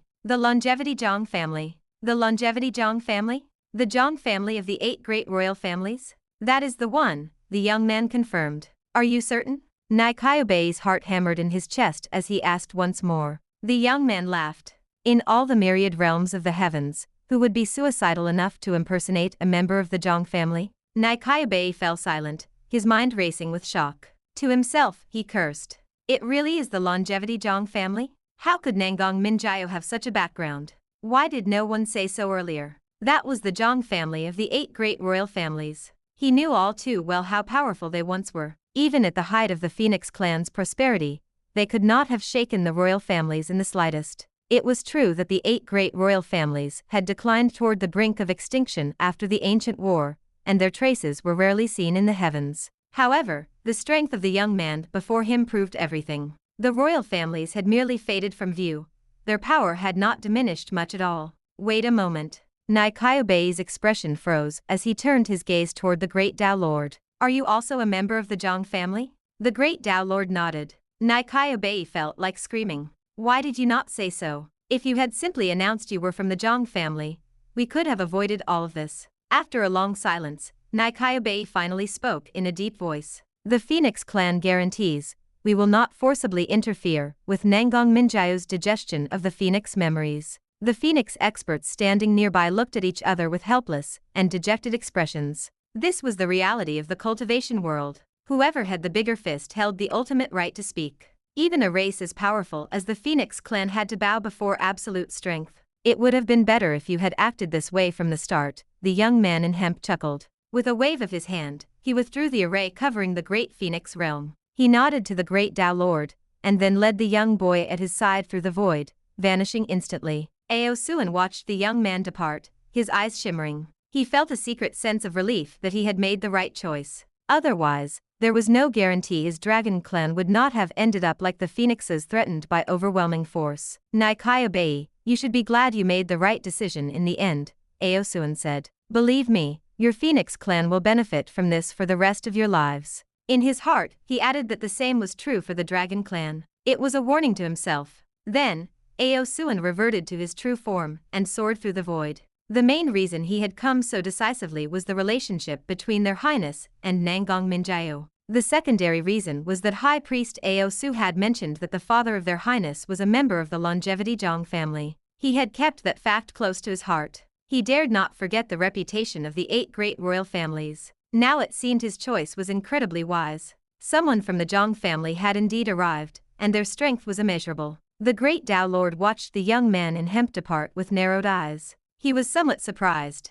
When did such a powerful figure emerge from the main branch of the Jiang family in Xiantian? He had received no word of this at all. How strange. The Dao sect will also remain a steadfast ally of the Phoenix clan, the great Dao Lord announced. He then sat upon his scripture and flew away. As the various parties dispersed, Nicaea was left alone. His expression shifted rapidly as he processed his complex emotions. His Phoenix clan was once a top-tier race standing at the pinnacle of the heavens. Now, they were left trembling because of a single sentence from the Jiang family. But on second thought, even during the peak of the Phoenix clan's glory, they still had to listen when the Jiang family spoke. Thinking of it that way made him feel much better. Furthermore, the Phoenix clan had gained the Jiang family as an ally. This was a massive gain. Return to the clan, Nicaea shouted with a hint of a smile in his voice. Cancel all arrangements against Nangong Minjiao. Provide her with every possible cultivation resource. Within the Phoenix ancestral land, Nangong Minjiao slowly opened her eyes. Brilliant flames danced around her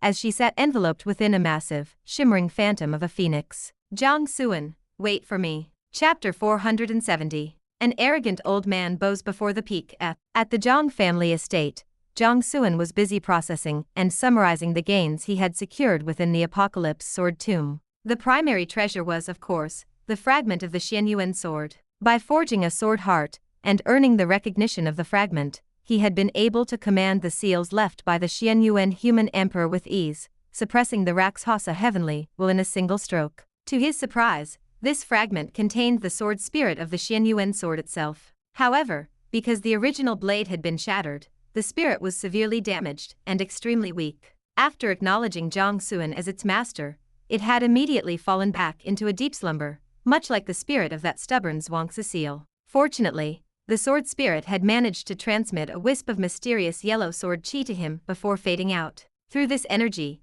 Jiang Xuan could vaguely sense the locations of other missing fragments. If given the opportunity, he could reclaim them one by one and eventually reforge the legendary Xianyuan sword. Furthermore, becoming the master of the blade had indirectly earned him greater recognition from the will of humanity, bringing a massive influx of human providence. The sheer scale of this providence was now difficult to quantify, but its impact could be measured by one vital statistic: his lifespan. The human providence continued to repair the human tablet, which in turn strengthened the suppression of the cursed totem. With the added help of the Zhuangzi seal and the Xianyuan sword fragment, his lifespan had experienced a sudden explosion. After obtaining the Zhuangzi seal from the demon den, his remaining time had been restored to 120 years. Now it had skyrocketed to 300 years. To put this in perspective, when his bloodline purity first reached 95% and triggered the ancestral curse, his lifespan had plummeted to exactly 300 years. He remembered the sheer anxiety of that moment, knowing he had to reach the true God realm within 3 centuries or face certain death. Looking back, he had spent months of intense effort storming the true God's secret realm, sweeping through the demon den, entering the Earth Emperor's secret realm, and surviving the brutal battles of the Apocalypse Sword Tomb. After countless brushes with death, his hard work had finally paid off. He had managed to claw back the lifespan he had lost when the Master had gifted him that initial surge of human providence. Whenever he thought about it, Jiang Xuan felt moved to tears. He often felt like grabbing the Master's memorial tablet and trying to give it away to anyone who would take it. Then there was the Zhuangzi seal. This arrogant item acted quite high and mighty. If Jiang Xuan had not accidentally triggered his special ability to see hidden hints, he wouldn't even have known that the seal had never truly accepted him as its master. Deep down, it had still looked down on him. "Come out and take your medicine," Jiang Xuan called out as he summoned the seal. A brilliant light flickered, and an aged spirit stepped out.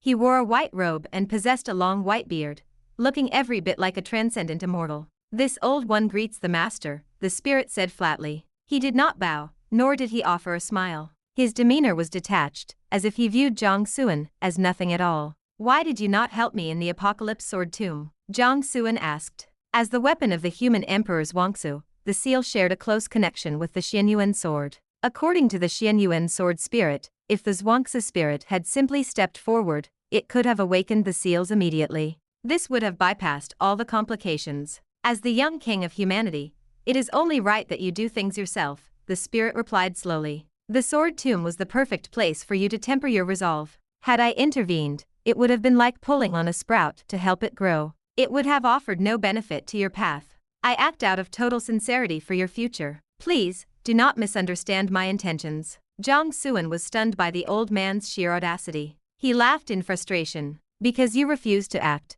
I was nearly killed by the Rakshasa Heavenly Will, and you still claim to be in the right? But the master is unharmed, and you gained the loyalty of the Xianyuan sword, the spirit responded calmly. So you mean I should be thanking you? You are most welcome. Jiang Xuan felt a sudden, powerful urge to throw the Zhuangzi seal into a latrine. He suppressed his temper and changed the subject. What is the deal with the inheritance of the human emperor Zhuangzi? The physical combat techniques, why can I not integrate them into my body? To melt various physical inheritances into one's form to reach the level where the body is the Tao and the body is a saint, your path is indeed grand. Even my old master could not compare to it, the spirit said at his usual slow pace. However, the old master reached the level of immortality. The legacy he left behind carries his personal brand. Your current strength is too weak to erase that brand, so you cannot naturally integrate it. How can I erase it? There is no easy way. You must wait for your strength to grow until you can shatter the power of immortality. Or, the spirit paused before continuing. You could train the old master's inheritance to absolute perfection. Once your compatibility reaches 100%, as if it were your own creation, the brand will naturally vanish. However, this method takes a vast amount of time, and may not offer you much immediate improvement. The effort and reward are not balanced, so I do not recommend it. Jiang Xuan frowned. Perfection? 100% compatibility? Are you sure that works? Naturally. Then it is quite simple, Jiang Xuan mused. The spirit smiled but said nothing. Simple. His old master was a human emperor and an immortal being. How could his legacy be perfected so easily? His current master had the best talent, potential, and luck he had ever seen, but he was far too impatient. He had just finished his foundation, and had not even entered the divine realm, yet he dreamed of becoming a saint in a single leap. This impatience required a few setbacks to grind down his restless nature. But at that moment, Jiang Xuan activated his reincarnation technique. He used a reincarnation phantom to create a grand dream, traveling back to the early Tai ancient era. In this dream, he became the human emperor Zhuangzi and personally experienced the entire process of creating the Zhuangzi combat techniques. After the time it takes for a single stick of incense to burn, the reincarnation power faded. Jiang Xuan opened his eyes and thrust a fist forward. An ancient, vast power manifested as 10,000 mountains and rivers, heavy enough to crush the heavens. The air thundered.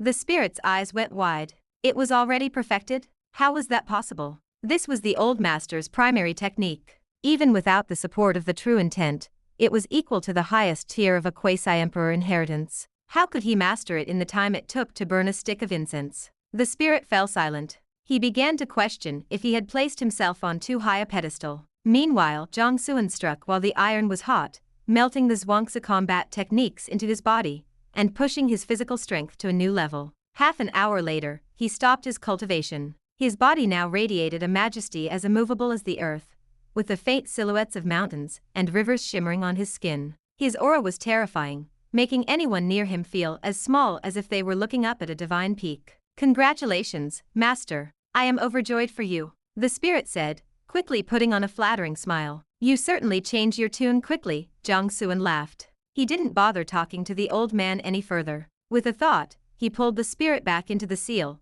and tucked the seal away into his dantian. Inside his dantian, the world tree seedling waved its tender leaves and pulled the Zhuangzi seal over. After many careful attempts at skimming a bit of energy for itself, the tree had finally grown its third complete leaf. Its strength had exploded. At the very least, this damaged seal was nothing but a little brother in its presence. Old man, so you're the one called Zhuangzi? The seedling said, acting like a seasoned veteran. Listen up. On this little plot of land inside the master's dantian, I am the third in command. The seedling glanced instinctively at the reincarnation phantom. It was still very faint. Since the last time the boss had forcibly used its power, it looked completely drained, and had yet to recover. This gave the seedling a sudden boost in confidence. He cleared his throat. Actually, I am the second in command. He pointed at the reincarnation phantom. That one is number 3. You are number 4. Of course, that's not the important part. What matters is that you know who the boss is. You need to do what I did and go pay your respects. You need the boss to approve of you. Otherwise, there is no place for you in the Master's Danshan. The seal spirit was confused. He was the weapon of a human emperor, an entity that at its peak rivaled an imperial treasure. Now he was being told he was number 4, and he had to pay his respects just to have a place to stay. He was 1,000 times unwilling. With his rank, why should he not be the leader in here? But as he looked closer, he saw it. A pitch-black hole, rippling with a deep, silent, and terrifyingly vast aura that made his very soul tremble. The spirit was instantly dumbfounded. A massive wave of shock crashed through his mind. Without a single moment of hesitation, the spirit flew toward the black hole Dao Foundation, stepped out of the seal, and bowed respectfully. I offer my greetings to the boss. Chapter 471. Preparing for the Dao Saint Realm.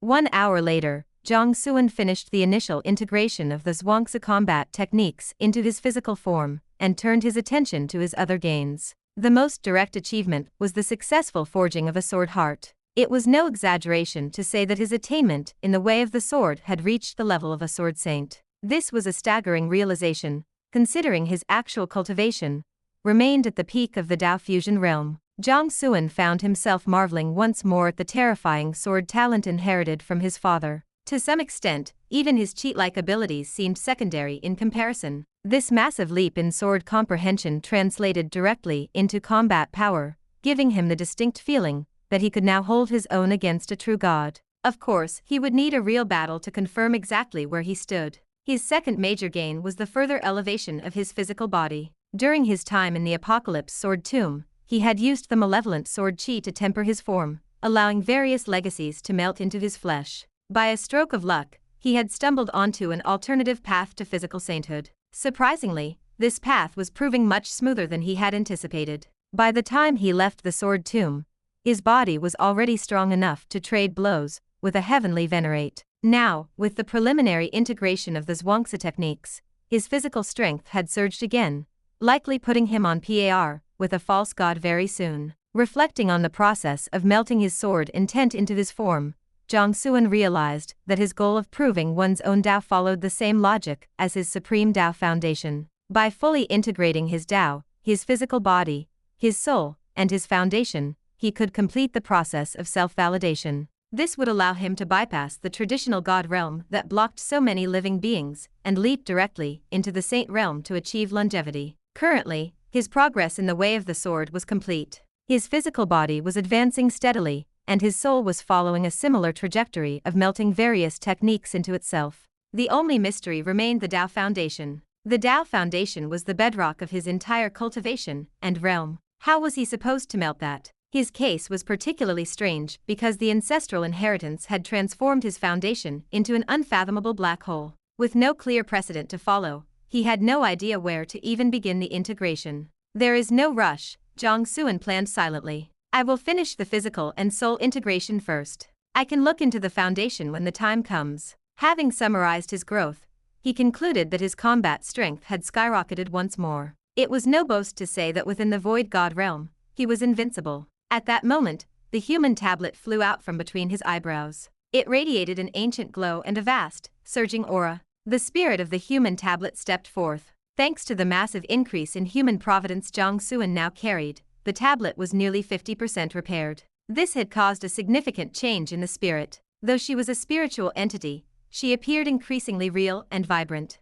Standing before him, Jiang Xuan could feel the warmth of her presence and a faint, refreshing fragrance. Congratulations, Master, the spirit said with a graceful bow and a gentle smile. Your strength has increased greatly, and the tablet is half restored. I have regained a more physical form, and now I can accompany you in battle. As she spoke, she looked up at Jiang Xuan with eyes that held a perfectly balanced hint of shyness. Jiang Xuan felt a sudden intuition that something was off. He twitched his mouth and asked, "This battle you mentioned, is it a standard kind of battle?" "Whether it is standard or otherwise, I can accompany the master," she replied softly, lowering her head as she moved closer, and sat down on Jiang Xuan's lap. As a spirit born from the collective wishes of all living beings, she was truly a goddess in every sense of the word. She seemed to understand the male psyche perfectly. The clothes she manifested were as thin as a cicada's wing, allowing Jiang Xuan to clearly feel the smooth texture of her skin and smell her unique scent. She was remarkably experienced, leaning in to blow a warm,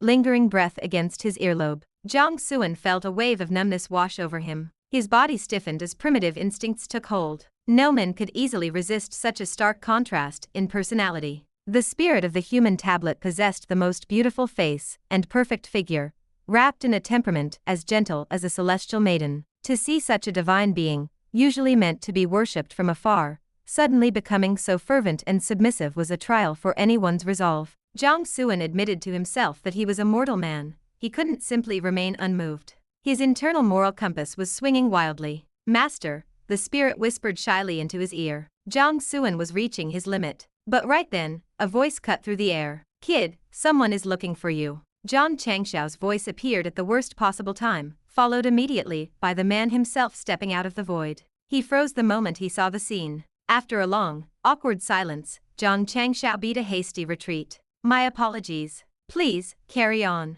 With the interruption, Jiang Xuan's primitive impulses vanished. His morality returned to the high ground, and he waved his hand to recall the human tablet and its spirit. Jiang Xuan walked out of the cultivation chamber. Zhang Changshao was sitting outside, looking somewhat pensive and nostalgic. "Are you looking forward to springtime again, old ancestor?" Jiang Xuan asked crossly. "Get out of here." Zhang Changshao rolled his eyes and looked at Jiang Xuan with a complicated expression. After a moment, he offered some serious advice. "There is nothing wrong with a man having multiple wives or concubines, but you can't go looking for an artifact spirit. How do you even manage that?" Jiang Xuan's face darkened. "Can you be a bit more serious?" "It is not a matter of me being serious. It's you." Zhang Changshao looked both frustrated and embarrassed. "Your tastes are just too bizarre." Jiang Xuan's mouth felt dry. This was the kind of thing he couldn't possibly explain away, so he wisely chose to skip it. "Who is looking for me? Why did you have to come in person?" Recognizing that the previous topic was a dead end,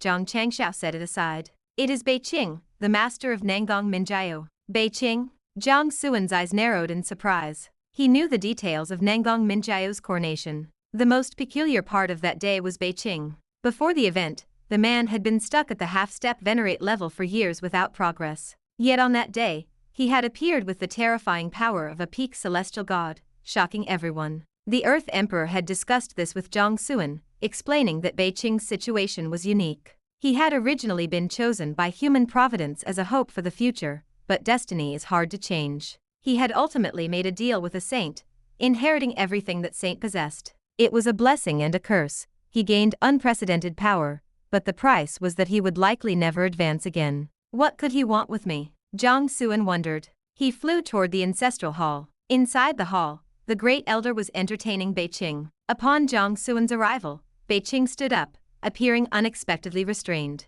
The great elder took the cue and left, leaving Jiang Xuan to host. Jiang Xuan took the main seat and looked at Bei Qing. "Senior, what brings you here?" Bei Qing hesitated for a moment before speaking. "I wish to accompany you to the Dao Saint realm." Jiang Xuan frowned, confused. Nangang Minjiao had appointed Bei Qing as the prince regent to manage the great Gen Empire. Why leave his post to follow him to the Dao Saint realm? Furthermore, as a peak celestial god, Bei Qing could easily go there on his own. Bei Qing explained, "I want to go with you for 2 reasons. First, I have enough strength to act as your Dao protector. Second, I suspect you will not let the Qin family off easily. If not for the Qin family, Minjiao would not have been forced to take in the power of the Phoenix destiny, leading to her current predicament. The Qin family is unforgivable." Looking at Jiang Xuan, Bei Qing's expression grew dim with self-reproach. "As her teacher, I failed to help her. I have been suffering because of it. You are close to her.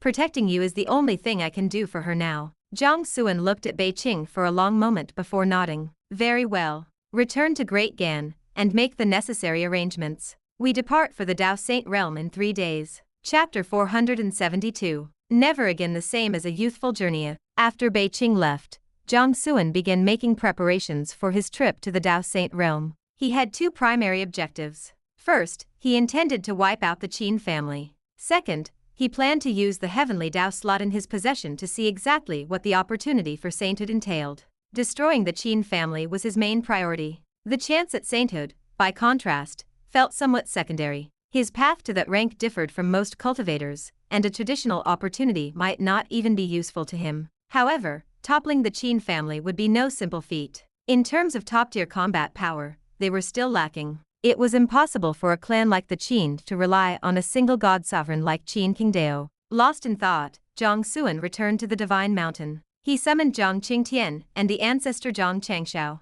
I plan to depart for the Dao Saint realm in 3 days, he announced. How many men should we bring? Jiang Qingtian asked with a nod. I will have the great elder make the arrangements. Jiang Xuan thought for a moment before shaking his head. It will be the 2 of you, along with the master and senior Beiqing. That will be enough. Isn't that too few? Jiang Qingtian asked hesitantly. The Dao Saint realm is not like Xiantian. It is home to tens of thousands of powerful factions and a literal forest of experts. As the overlords of the Kunlun domain, the Qin family will certainly have many masters. Since you are determined to destroy them, doing so with only a handful of people will be difficult. What is there to fear? Jiang Changshao snapped, his eyes widening. A tiny family like the Qin is nothing. The few of us are more than enough. Do not worry, kid.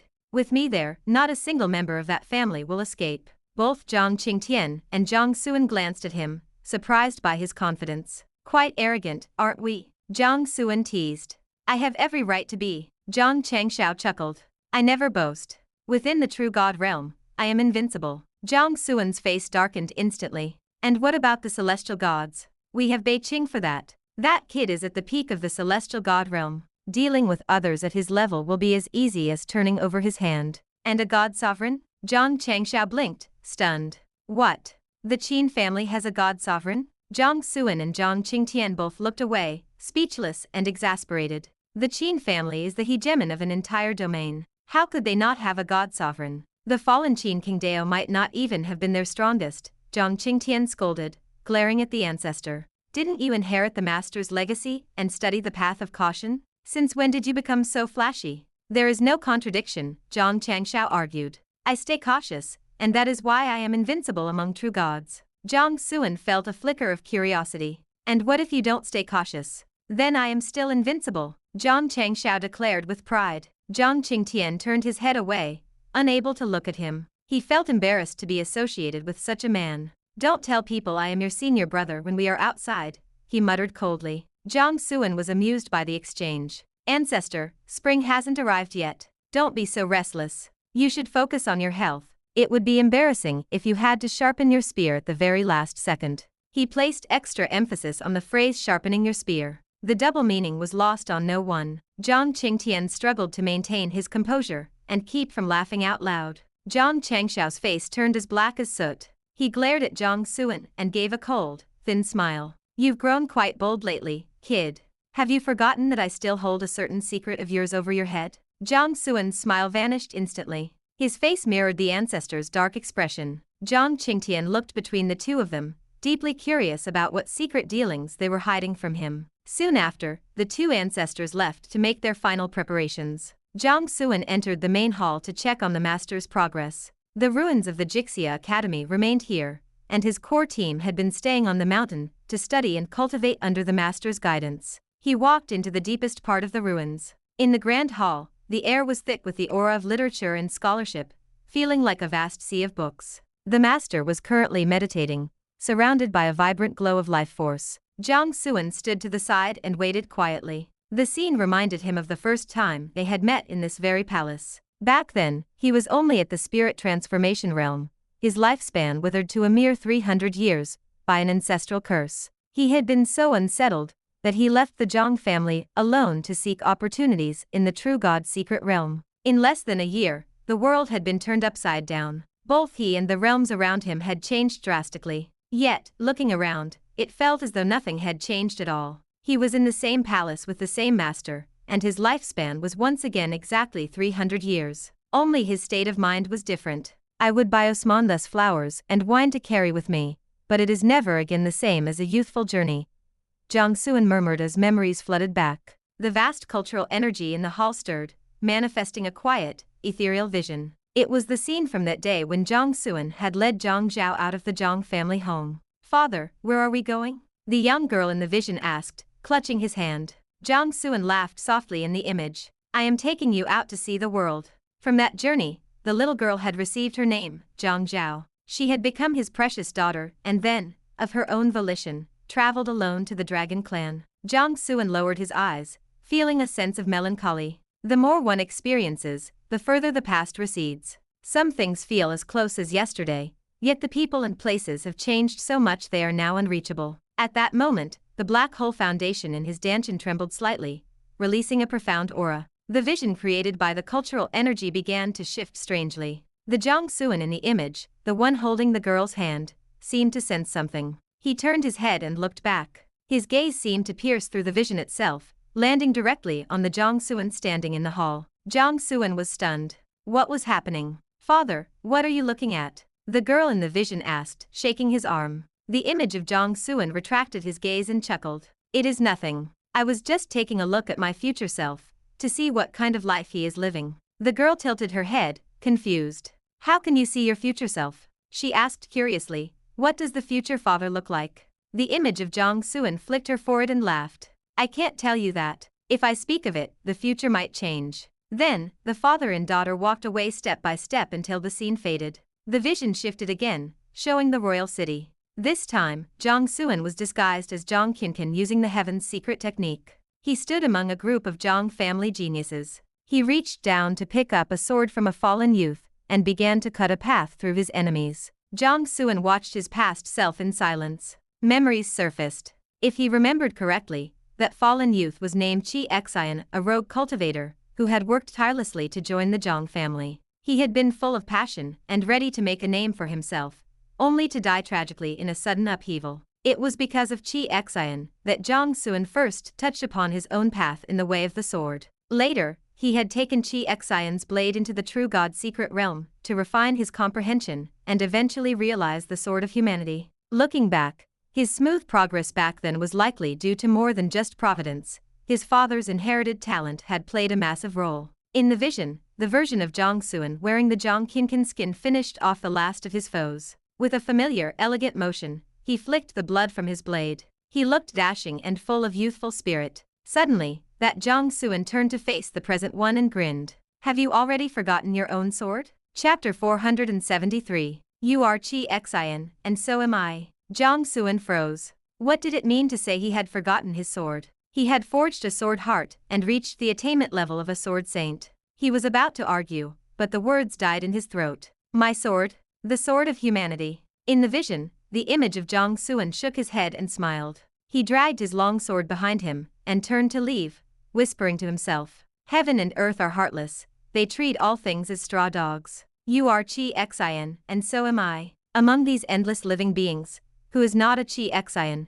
spending their entire life struggling to climb upward? The vision shattered. The words hit Jiang Xuan like a physical blow. His mind vibrated violently, and he woke up as if from a long dream. The sword of humanity. His path was a sword that carried the thoughts, the providence, and the destiny of the human race. He had forgotten that lately. Inside him, his sword heart trembled, letting out a clear, sharp ring. The massive human providence gathered around him began to manifest, flowing like cool spring water into the sword heart. It filled the core, making it increasingly solid. The sword chi radiating from Jiang Xuan changed. It was no longer cold and sharp, but became as gentle as water, carrying a heartwarming softness. The vision of the vast human continent appeared once again. The towering figure sitting upon the human altar now had a distinct face and flowing black hair. Back in Mingguang City, he had followed the hints of his inner power to deliver 100,000 souls from the torment of a demon sovereign, guiding them into reincarnation. He had gained a massive amount of devotion, and the face of the towering figure had become clear. Now, the head of that figure had become solid. This meant Jiang Xuan had taken another massive step toward the position of human king. When that figure became fully physical in his likeness, he would achieve that rank. The master was disturbed by the vision. He ended his meditation and opened his eyes, releasing a warm and vast aura like a river in springtime. The pressure of a true god naturally filled the hall. Thanks to the life spirit, he had finally reshaped his body and begun his second life, restoring his cultivation to the true god realm. Boy, from now on, I will protect your path. The master laughed heartily, full of newfound spirit. Jiang Xuan raised his eyes and casually flicked a finger, releasing a strand of sword chi. The entire palace shook violently. The sword chi moved like water, carrying a suffocating and immense pressure. This was the power of the sword of humanity. His sword was as powerful as the human providence he carried. Good heavens! The master shouted in shock. He quickly summoned a literary divine ability to defend himself. The divine ability shattered, and the sword chi vanished. The master was forced back several steps, his body trembling uncontrollably. Since when did you become this strong? The master looked at him in disbelief. He had just started his second life, and returned to the true God realm. Even if he was still getting used to his power, he was still a true god. Yet he had barely managed to block a casual strike. Jiang Xuan recovered from his melancholy, and let out a long breath. He looked at the master and smiled. Not bad, old man. You actually blocked a strike. You've recovered well. Follow me to the Dao Saint realm in 3 days. The master stared at Jiang Xuan, his mind reeling. They had only been apart for a few days. When he received the life energy from the boy, Jiang Xuan was only at the peak of the Dao fusion realm. How could he return from a single battle with strength that rivaled a true god? Jiang Xuan did not explain. He gave a few simple instructions, and headed to the Jiang family ancestral lands to meet Mountain Ancestor. In the ancestral grounds, the stars seemed to turn backward as a magnificent divine tomb flew forward. The projections of Mountain Ancestor and Ancient Ancestor stepped out. Have you decided when to leave? Mountain Ancestor asked with a smile. In 3 days, Jiang Xuan replied. Here is some life energy. I hope it can help the family. Jiang Xuan handed 12 strands of life energy to Mountain Ancestor. He didn't think much of the Rakshasa heavenly will, but as a high-level entity of life, it was useful. The life spirit had converted it into 35 strands of energy. This was only a portion that the spirit had squeezed out in a hurry. If fully converted, there would be at least 100. He had given 23 strands to Blade Ancestor, and the Red Lotus Sword Immortal, hoping they could reshape their souls and bodies soon. The remaining 12 were for the Mountain Ancestor to distribute. Jiang Xuan looked at the divine tomb. According to Jiang Qingtian, 60% of the Jiang ancestors were buried there. While they weren't like Mountain Ancestor, who had sealed himself while maintaining peak power, they still had remnant souls and withered bodies. If they stepped out, they could briefly exert power capable of destroying heaven and earth. These 12 strands could potentially allow 2 or 3 of those ancestors to begin a second life, raising the family's strength to a new level. You are thoughtful, Mountain Ancestor said, accepting the energy. He looked at Jiang Xuan with concern. If you need anything, just say it. Our family still has deep roots. Do not worry. I understand, Jiang Xuan smiled. They discussed various matters for half an hour before Jiang Xuan returned to the Divine Mountain to meditate. 3 days passed in a flash. A low-profile immortal ship passed through the family's cross-domain portal and arrived in the central province. It moved silently through the sky to reach the flying immortal pavilion. The pavilion master was already waiting. Greetings, young king. The pavilion master bowed low, showing great humility. Jiang Xuan stepped out of the ship dressed in black robes. He carried a long sword on his back, which naturally radiated the aura of a Dao artifact. In the sword tomb, he had forged his sword heart and could fight with a spirit sword. 3 days ago, his realization at the academy allowed him to reclaim the sword of humanity, and he could now wield a Dao sword. The strike that forced the master back was proof of his combat power. Behind Jiang Xuan stood Zhang Changshao, Bei Qing, Jiang Qingtian, and the master. They followed him off the ship in a single line. The pavilion master was stunned. Jiang Xuan was heading to the Dao Saint realm with only 4 people? This was the Dao Saint realm, not Xiantian. It was full of experts and gods. Jiang Xuan ignored the pavilion master's hesitant expression. Open the spatial tunnel, he said. The pavilion master hesitated, but did not dare to speak. He nodded and threw out a divine talisman, triggering the power of the heavenly Dao. The 9 pavilions, including the immortal tower, shifted to form an array base. Strands of spatial laws seeped into the void, outlining a phantom corridor that stretched across the dark currents toward the infinite distance. Young king, please, the pavilion master said. The Dao Saint realm is full of danger. Please be careful. Jiang Xuan nodded and stepped onto the corridor. The other 4 followed. Walking along the shifting path, Jiang Xuan's expression was calm, but a cold light flickered in his eyes. The pavilion master watched them go with a worried look, whispering to himself that he hoped everything would go smoothly. In the Earth Emperor secret realm, the Earth Emperor stood under an old locust tree, watching the scene with a complex but expectant gaze. At that moment, in the Thousand-World City, the shadow of the spatial corridor appeared in the sky. The experts waiting there were shaken. Jiang Xuan had finally arrived. Chapter 474. No more disguises, time to show my hand. Near the exit, the master peered through the hazy spatial corridor at the world outside. Seeing countless gazes converging on their position, he knit his brows in concern. Be careful, boy, he warned. It looks like many people are waiting in ambush. Waiting in ambush. They are not worthy of the effort, Zhang Changshao sneered.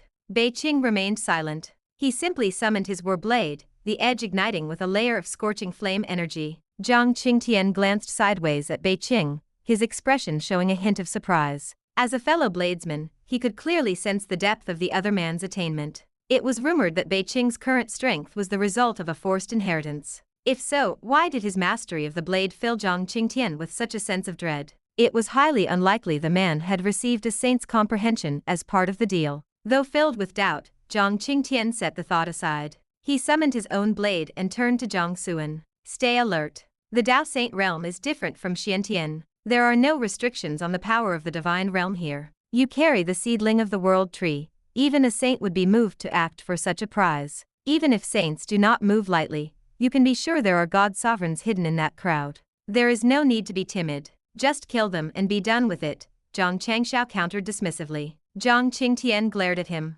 You are supposed to be a master of caution. Why are you acting so arrogant now? You are only a true god. How do you plan to stand against a god sovereign? Life is boring without a bit of excitement, Zhang Changshao chuckled. He patted Jiang Xuan on the shoulder and looked back at Jiang Qingtian. Besides, you have to believe in this kid. With him here, it does not matter if it is a god sovereign or a saint. They are all useless. Jiang Qingtian and the others remained silent. Jiang Xuan felt a twitch at the corner of his mouth. He found that ever since the ancestor Zhang Changshao learned he had stepped onto the path of proving one's own Dao, the old man's mental state had become quite strange. His former steadiness had vanished. He had even abandoned his core life philosophy of pretending to be 2 levels weaker than he actually was. Now he was being even more extreme, claiming a god sovereign was nothing to worry about. Jiang Xuan had reason to suspect the ancestor had suffered some kind of mental shock, though he was certain it had nothing to do with him. Jiang Xuan gave Zhang Changshao a long, quiet look before turning to the others with a light smile. Ancestor Zhang Changshao's words are blunt, but his logic is sound. Since so many people are waiting for us, wanting my head, there is no reason for me to hide like a coward. Today, we might as well kill to our heart's content. Since this is my arrival in the Dao Saint realm, I should prepare a greeting gift for these self-righteous fellows. I will give them a taste of the shock that comes from the Zhang family. At these words, the eyes of Jiang Qingtian and the others flickered with resolve. They nodded solemnly and offered no further protest. Their hesitation was born entirely from worry for Jiang Xuan, otherwise, they had nothing to fear. To reach their current heights, every one of them had walked through seas of blood. Even Bei Qing, whose current power was inherited, had spent his life building the Qingyang sect and fighting the Yushan mansion. He had faced death just as often as anyone else present. It could be said that Zhang Qingtian, Zhang Changshao, Bei Qing, and the master were all killers accustomed to slaughter. The countless experts outside were not enough to make them retreat. Instead, the challenge served only to awaken the dormant ferocity within them. Even the master felt the change. Because he had spent his life reading the books of sages and filling his heart with benevolence, he had hesitated during the ancient war. His refusal to destroy the spatial tunnel back then led directly to the alien invasion and the near destruction of the Xiantian human race. Millions of years as a remnant soul within the ruins of the Jixia Academy had been millions of years of repentance and shifting perspectives. When a teacher who once sought to save the world decides to grip the executioner's blade, the ruthlessness he reveals is beyond description. Of course, Jiang Xuan added, his tone suddenly shifting as he looked at Zhang Changshao with a grin. Since you think so highly of me, if a god sovereign actually shows up, I will have to trouble you to handle it, ancestor. The murderous intent rising in Zhang Changshao's eyes instantly deflated. He froze, pointing at himself in disbelief. You want me to handle a god sovereign? Jiang Xuan nodded with a smile. That is a god sovereign. I am only at the true god realm. You want me to solve it? A true god fighting a god sovereign? What do you think I am? The reincarnation of a great emperor? Zhang Changshao grew frantic. Jiang Xuan feigned surprise. Is that not the case? Your foundation is so deep and your combat power is so fierce that you shattered the shackles of Xiantian to enter the true god realm. Such a defiance of the heavens is unprecedented. I truly believed you were a great emperor's reincarnation. He shook his head with a look of mock disappointment. If not, then forget it. I suppose I was just being flighty. At this, Zhang Changshao's eyes snapped wide. What do you mean forget it? Why forget it? Did I say we should forget it? It is just a god sovereign. I can handle that easily. He reached out and patted Zhang Xian's shoulder, his expression becoming solemn. I thought I had hidden it well, but I did not expect you to see through me. It is true. I am indeed the reincarnation of a great emperor. Having said this, Zhang Changshao adopted a look of profound loneliness. He turned his back to the group and clasped his hands behind him, gazing into the distance like a transcendent master. He let out a long, weary sigh. I originally planned to interact with you all as a commoner. The gazes Bei Qing and the master directed at Zhang Changshao changed instantly, filled with a mix of shock and uncertainty. Was he truly a reincarnated emperor? Was it possible? But at that moment, thwack, Zhang Qingtian could no longer bear to watch. He slapped the back of Zhang Changshao's head and barked, "What are you pretending for? Others might not know your talent, but do I not know? If not for the master, your Dao heart would have been shattered by Zhang Wudi's fist long ago. You would have been a useless wreck. Where would you be today? A great emperor's reincarnation? Get out of here." Zhang Changshao ducked his head, looking helpless. When his senior brother exposed him, there was absolutely nothing he could do. Jiang Xuan also shook his head with a wry smile. How could a perfectly good man suddenly end up like this? How much stress was he under? "Let us go out," Jiang Xuan said with a chuckle. "So many people are waiting, we should not keep them." He took a single step out of the spatial corridor. Bei Qing and the other three followed. Suddenly, buzz, buzz, buzz. No fewer than 10 devastating divine abilities came screaming toward them, clearly intended to kill Jiang Xuan instantly. "Presumptuous!" Bei Qing roared. He swung his war blade in an upward arc, the flaming energy instantly rending the void. Rumble. The divine abilities were completely neutralized. The experts who had attacked revealed themselves, their powerful auras rolling forward like angry waves. Jiang Xuan squinted at the group. 12 people. There were both true gods and celestial gods among them. Fortunately, there was no god sovereign. It was unclear if there truly wasn't one waiting, or if they were simply hiding in the shadows, too proud to strike first. Regardless, Jiang Xuan did not care. Today he would simply kill. Oh, Jiang Xian's gaze landed on one of the 12, a man in golden robes. He raised an eyebrow in surprise, noting the man was significantly younger. A false god? Jiang Xuan broke into a thin smile. Even a false god dares to hunt me? Who gave you the courage? The golden-robed false god gave a cold sneer. I am the holy son of the Fuguang Holy Land. Before he could finish his sentence, buzz. Jiang Xuan had already unsheathed his Dao sword. A wisp of gentle sword light flashed through the air like a rainbow, sweeping across the man's neck. Blood sprayed and the head hit the ground. Jiang Xuan flicked the blood from his blade and looked calmly at the remaining 11. He then glanced around at the surrounding area. He knew that within the thousands of palaces and buildings of this city, many eyes were fixed on him. They either coveted the world tree seedling or simply wanted his life. I thank you all for your kind regard and for waiting so long for me, Jiang Xuan said. But let me give you a word of advice. If you are below the true God realm, do not even bother showing your face. Dying is meaningless, and it only wastes my time. Chapter 475. Spare the rod, spoil the child. Fury erupted from all sides. The 11 experts who had stepped forward were especially enraged. To hear such arrogant claims while they stood right there was a death wish. Jiang Xuan, one of the 11, an expert from the Fuguang Holy Land, glared at Jiang Xuan as if preparing to launch a threat. Before he could speak, Jiang Xuan transformed into a blurring afterimage, charging forward with his sword raised. Jiang Xuan closed the distance and swung. A massive wave of sword energy surged like a flooding river, shattering the void into a dense cluster of tiny cracks. The expert squinted as Jiang Xuan approached, his expression flickering with surprise. Dao fusion? His opponent was only at the Dao fusion realm? Then how had he killed the holy son of the Fuguang Holy Land with a single strike? It was absurd. But it did not matter. A mere Dao fusion cultivator daring to draw a blade against a true god was already a dead man walking. Hand over your head, and I will grant you a swift end, the expert said with a faint, contemptuous smile. Anyone can talk trash, Jiang Xuan replied with a grin. Presumptuous. The expert's expression turned cold. He summoned a true god artifact, and a shower of brilliant divine light transformed into a long sword. You are far too green to challenge me in the way of the sword. With a single strike, his sword power pierced through miles of void, the energy sharp and limitless. The sword energies collided with a violent roar. Terrifying shockwaves scattered in every direction. Jiang Xuan emerged from the chaos, his eyes narrowed and bright. A true god and a false god were truly worlds apart. With his current strength, he could kill a false god instantly, but a true god proved to be a difficult challenge.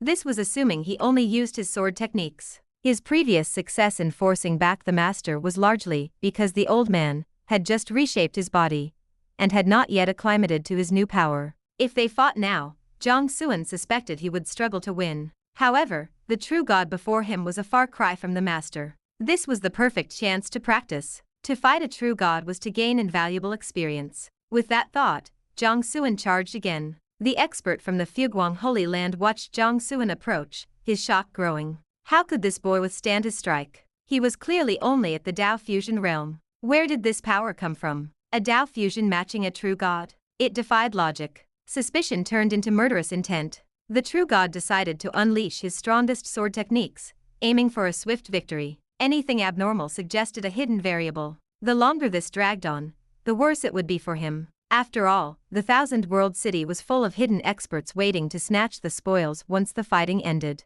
The duel between the two swordsmen ignited the atmosphere. On paper, their strength was as different as clouds and mud, yet as they fought, the reality of the battle left onlookers stunned. They were deadlocked. To everyone watching, Jiang Xuan was supposed to be a lamb for the slaughter. Even if he was a genius, he was still just a child from a small, barren world like Xiantian. How much power could he possibly have? Yet here he was, fighting a true god to a standstill. What kind of monster was he? In the tens of millions of years of recorded history, in the Dao Saint realm, there had never been a genius capable of fighting three major realms above their own. Hidden factions began to doubt their own intelligence reports. While Jiang Xuan was locked in combat, his four companions joined the fray. Their power surged, filling the air with a wild and fierce killing intent. Bei Qing led the charge, his single blade blocking three celestial gods. His flaming energy created a vast sea of fire. Even when his three opponents summoned their divine avatars, he remained fearless.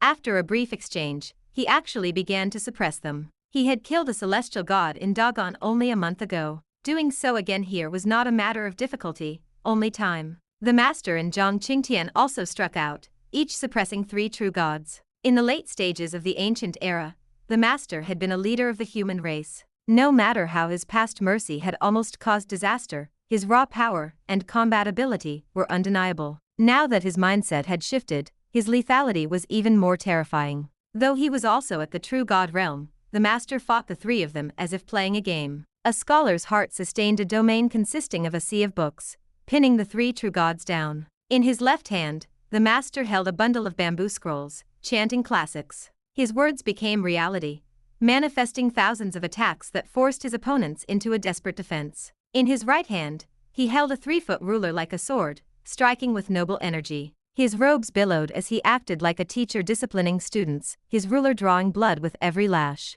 The classics he chanted were strangely altered. "Spare the rod and spoil the child," the master said calmly, lashing his ruler across a true god's back. "The father has erred, and the child must be punished." The ruler acted like a whip of thorns, leaving the true god's body bloodied. Yet the physical pain paled in comparison to the insults. What did he mean? The father has erred. These warriors had seen scholars before, but they had never heard such twisted versions of the classics. Was this even a legitimate school of thought? The three true gods were consumed by rage, but they were powerless to strike back. Their techniques were easily dismantled. The gap in strength was simply too vast. It was a humiliating scene. A scholar chanting bizarre verses, while beating three true gods like children, leaving them to scramble away with pale faces. On the other side, Zhang Qingtian, clad in his silver-white cloak, swung his massive blade. His path of the blade dominated the sky, his light eclipsing the sun. Every blade user in the thousand-world city felt their weapon tremble uncontrollably as if in fear. Even some celestial god bladesmen felt the pressure. The hidden observers turned pale. This man's mastery of the blade was horrifying. He suppressed three true gods with total ease. Decapitating them was only a matter of time. Of the 11 attackers, 1 was fighting Jiang Xuan, while 9 were being systematically dismantled by Bei Qing, Zhang Qingtian, and the master. That left 1 remaining for Zhang Changshao. Looking at his assigned opponent, Zhang Changshao's face darkened as he cursed silently. His opponent was a celestial god. Did they really think he was a reincarnated emperor? He was only putting on a show. The celestial god looked at Zhang Changshao, inspecting him with an amused smile. A true god? I wonder where you find the courage to pick me as an opponent. Zhang Changshao remained silent. He hadn't picked this fight, he simply had no other choice. Regardless, he could not let their morale drop. He steadied his heart, summoned an ancient cauldron, and looked at his foe calmly. To kill you, I am more than enough. To be continued. Hope you liked today's video. Join the community by subscribing and dropping a like. I'll be back with another update tomorrow. See you then.